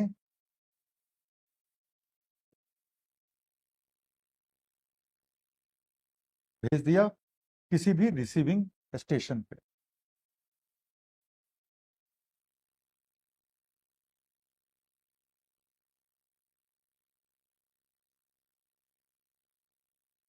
किसी रिसीविंग स्टेशन को भेज दिया। ये काम करते हैं हमारे कम्युनिकेशन के सैटेलाइट। पहला क्या है?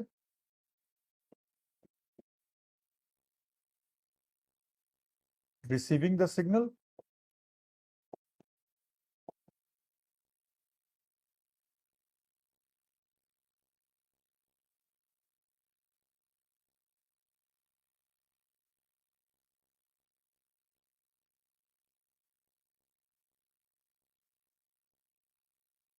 दूसरा स्टेप यहां पे चलता है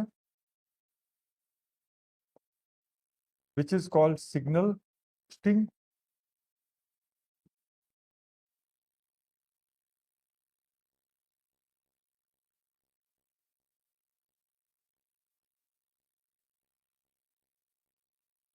सिग्नल को बदल दिया जाता है और साथ ही साथ सिग्नल को और प्रबल कर दिया जाता है। और उसके बाद तीसरा क्या होता है? ट्रांसमिशन।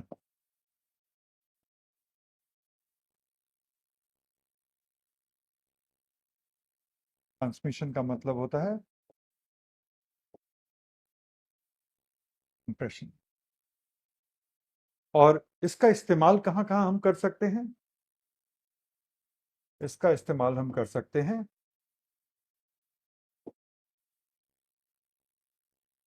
दूरसंचार में, मतलब टेलीकॉम। दूसरा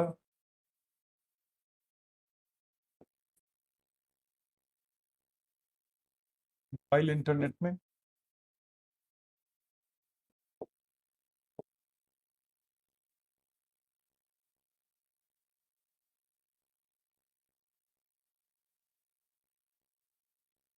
तीसरा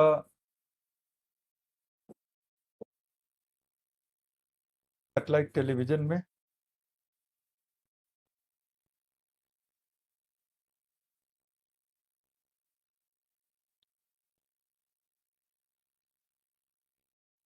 फोर्थ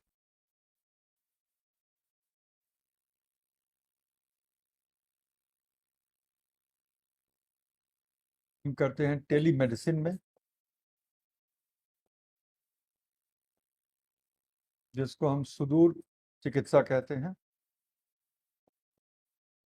इसमें क्या होता है कि दूर दराज के छोटे छोटे हॉस्पिटल में बहुत अच्छे डेडिकेटेड कम्युनिकेशन चैनल्स के जरिए बड़े हॉस्पिटल के स्पेशलिस्ट डॉक्टर वहाँ के डॉक्टर्स को गाइड करते हैं किसी बहुत कॉम्प्लिकेटेड प्रोसेस को ट्रीट करने के लिए। तो इसको हम कहते हैं टेलीमेडिसिन। तो ये बड़े शहर के सुपर स्पेशलिटी हॉस्पिटल के डॉक्टर्स, खास तौर पे गवर्नमेंट सेक्टर में जो डॉक्टर्स काम कर रहे हैं, वो इस तरह के डेडिकेटेड सैटेलाइट कम्युनिकेशन के जरिए छोटे और रिमोट एरिया के डॉक्टर्स को गाइड करते हैं कॉम्प्लिकेटेड ट्रीटमेंट प्रोसीजर को लेकर के। दिस इज कॉल्ड हमारा सुदूर चिकित्सा। इसी तरह से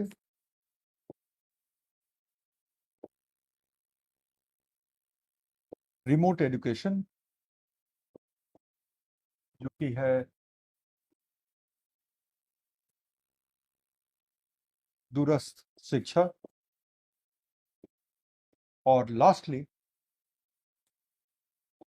डिजास्टर मैनेजमेंट, जब कोई भी कम्युनिकेशन का सिस्टम काम नहीं कर रहा होता किसी डिजास्टर साइट पे, ठीक है ना, तो वहां पे सैटेलाइट कम्युनिकेशन फिर भी काम कर रहा होता है, क्योंकि आपदा पृथ्वी पे आई होती है, आपदा अर्थ पे आई होती है, सैटेलाइट कम्युनिकेशन फिर भी काम कर रहा है।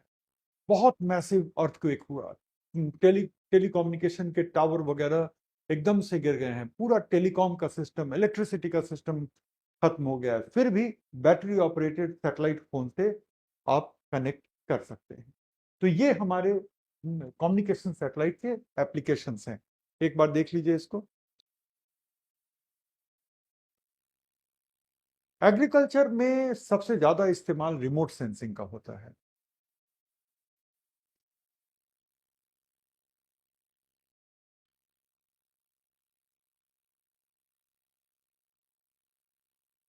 ये हो गया, इज इट डन?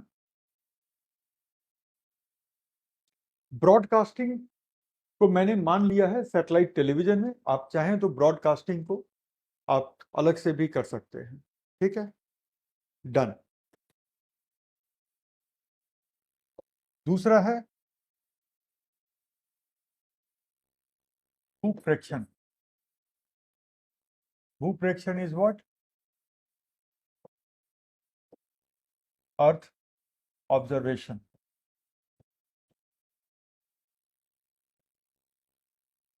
यहां पे क्या होता है कि हमारा एक रिमोट सेंसिंग सैटेलाइट होता है। रिमोट सेंसिंग सैटेलाइट पे अलग अलग सेंसर लगे होते हैं ऐसे, ये इसके सेंसर्स हैं। और साथ ही साथ रिमोट सेंसिंग सैटेलाइट के अपने ट्रांसमीटर्स भी होते हैं, ये छोटे छोटे ट्रांसमीटर्स हैं इसके।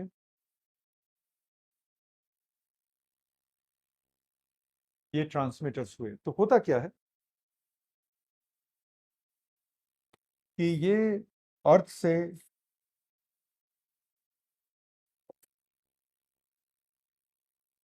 अलग अलग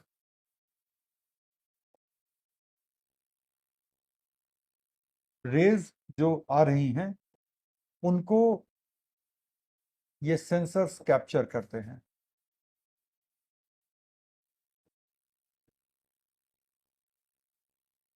ये सेंसर्स जो हैं अलग अलग डायरेक्शन से आ रहे रेज को कैप्चर करते हैं।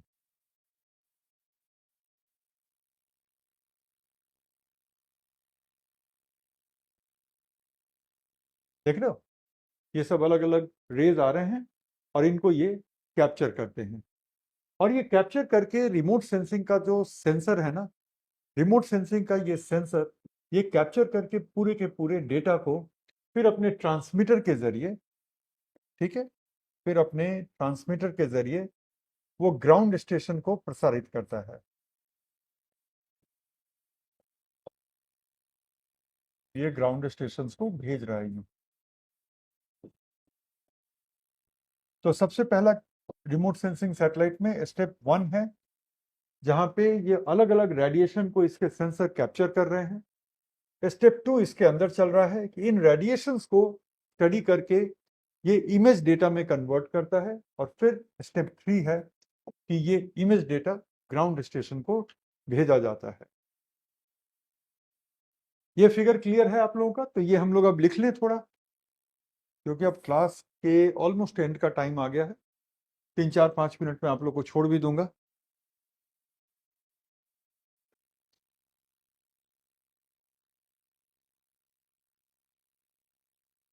ठीक है, तो स्टेप 1 क्या है यहाँ पे? स्टेप 1 है हमारा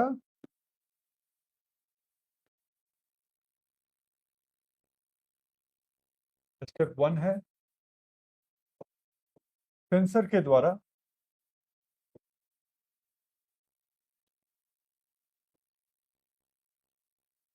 अलग अलग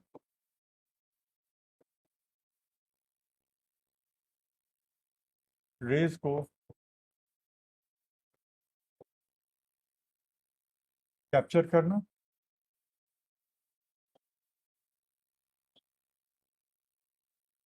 capturing of different raise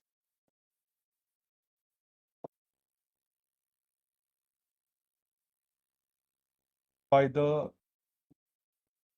sensors. दूसरा है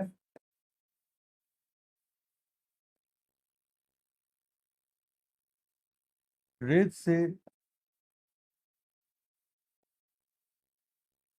प्राप्त जानकारी को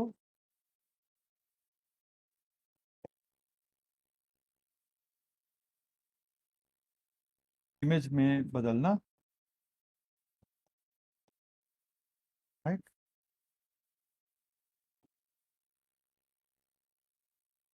converting the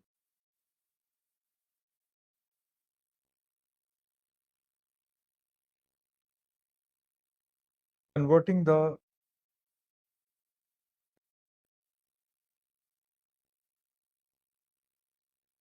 data into image ready data। And तीसरा जो है वो है ट्रांसमिशन। ट्रांसमिशन का मतलब है डेटा का प्रसारण। और कहाँ होगी ये प्रसारण? ग्राउंड स्टेशन के लिए ये प्रसारण हो रही होगी। ये अब आप एक बार ये डायग्राम को बेशक बाद में बना लीजिएगा, लेकिन ये 3 स्टेप्स आप लोग यहाँ पे जरूर लिख लें।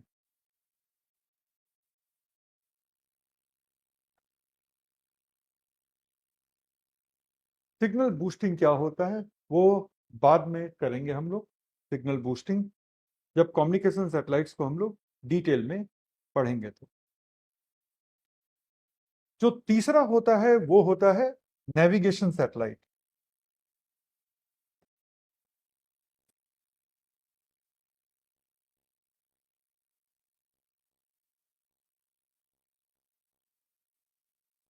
नेविगेशन का मतलब होता है नौवहन।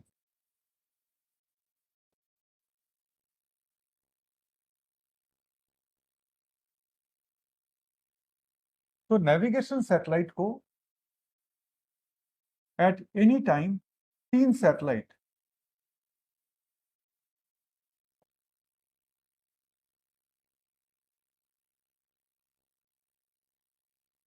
किसी भी जगह को, बहुत सारे सैटेलाइट होते हैं नेविगेशन सैटेलाइट में, ठीक है। तो ये देखो 3 सैटेलाइट किसी भी जगह को कवर करते हैं।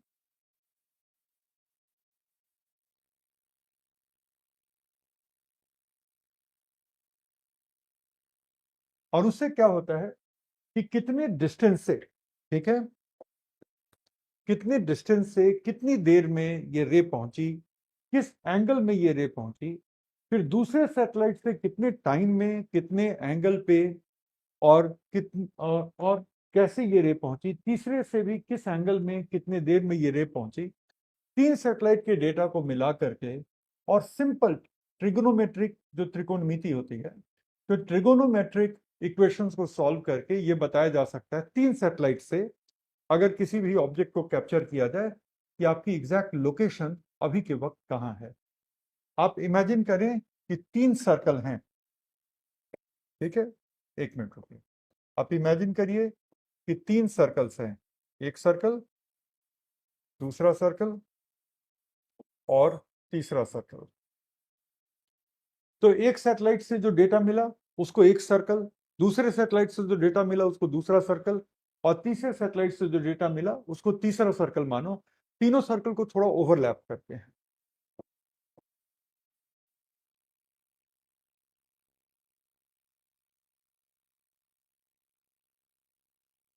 कौन सा वो एरिया है जो तीनों सैटेलाइट से ओवरलैप हो रहा है?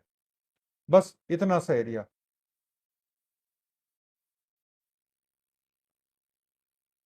ये वाला एरिया।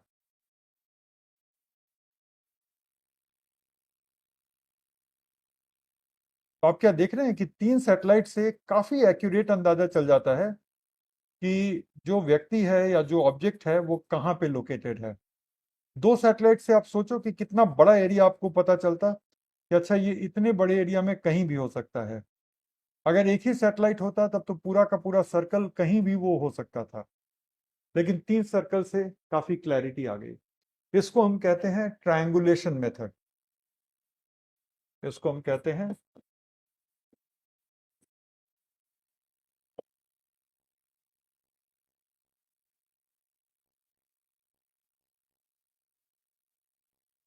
Triangulation method. तो जो हमारे नेविगेशन के सैटेलाइट होते हैं वो किसी भी ऑब्जेक्ट को तीन सैटेलाइट से ट्रैक करते हैं, और ट्रायंगुलेशन से ये पता चलता है कि उस ऑब्जेक्ट की मोस्ट लाइकली लोकेशन कहाँ पे है। और कैसे पता करते हैं? तो सिंपल, रेडिएशन किस एंगल से आई, कितने देर में आई, सैटेलाइट को अपनी हाइट पता है, तो वो उससे डेटा लेगा, दूसरे से, तीसरे से, और ट्रायंगुलेशन से उस चीज की लोकेशन बता देगा। करेक्ट? इसको आप बस बना लो।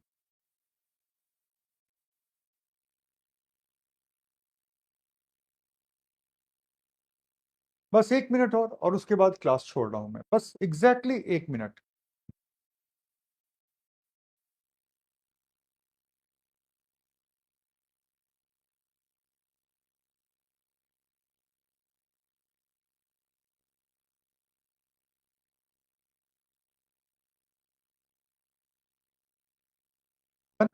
चलो,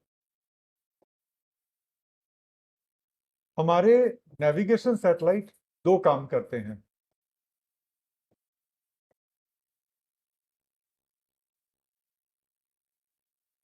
लोकेशन पोजिशनिंग, कि आप कहां पे हैं,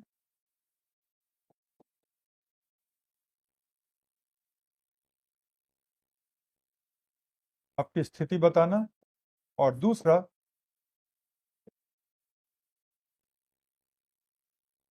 अगर आप कहते हैं कि मैं जहां पे भी हूं वहां से मुझे XYZ प्लेस जाना है, तो नेविगेशन गाइडेंस कि उस जगह को जाने का सबसे छोटा रास्ता क्या हो सकता है। ठीक है, तो नौवहन निर्देश।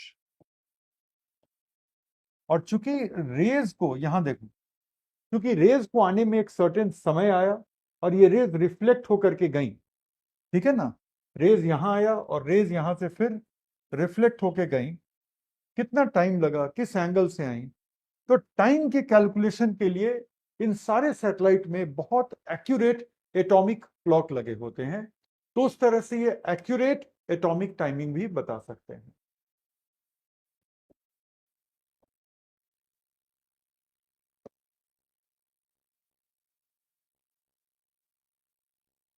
क्योंकि यहाँ पे एटॉमिक क्लॉक लगा होता है। ठीक है,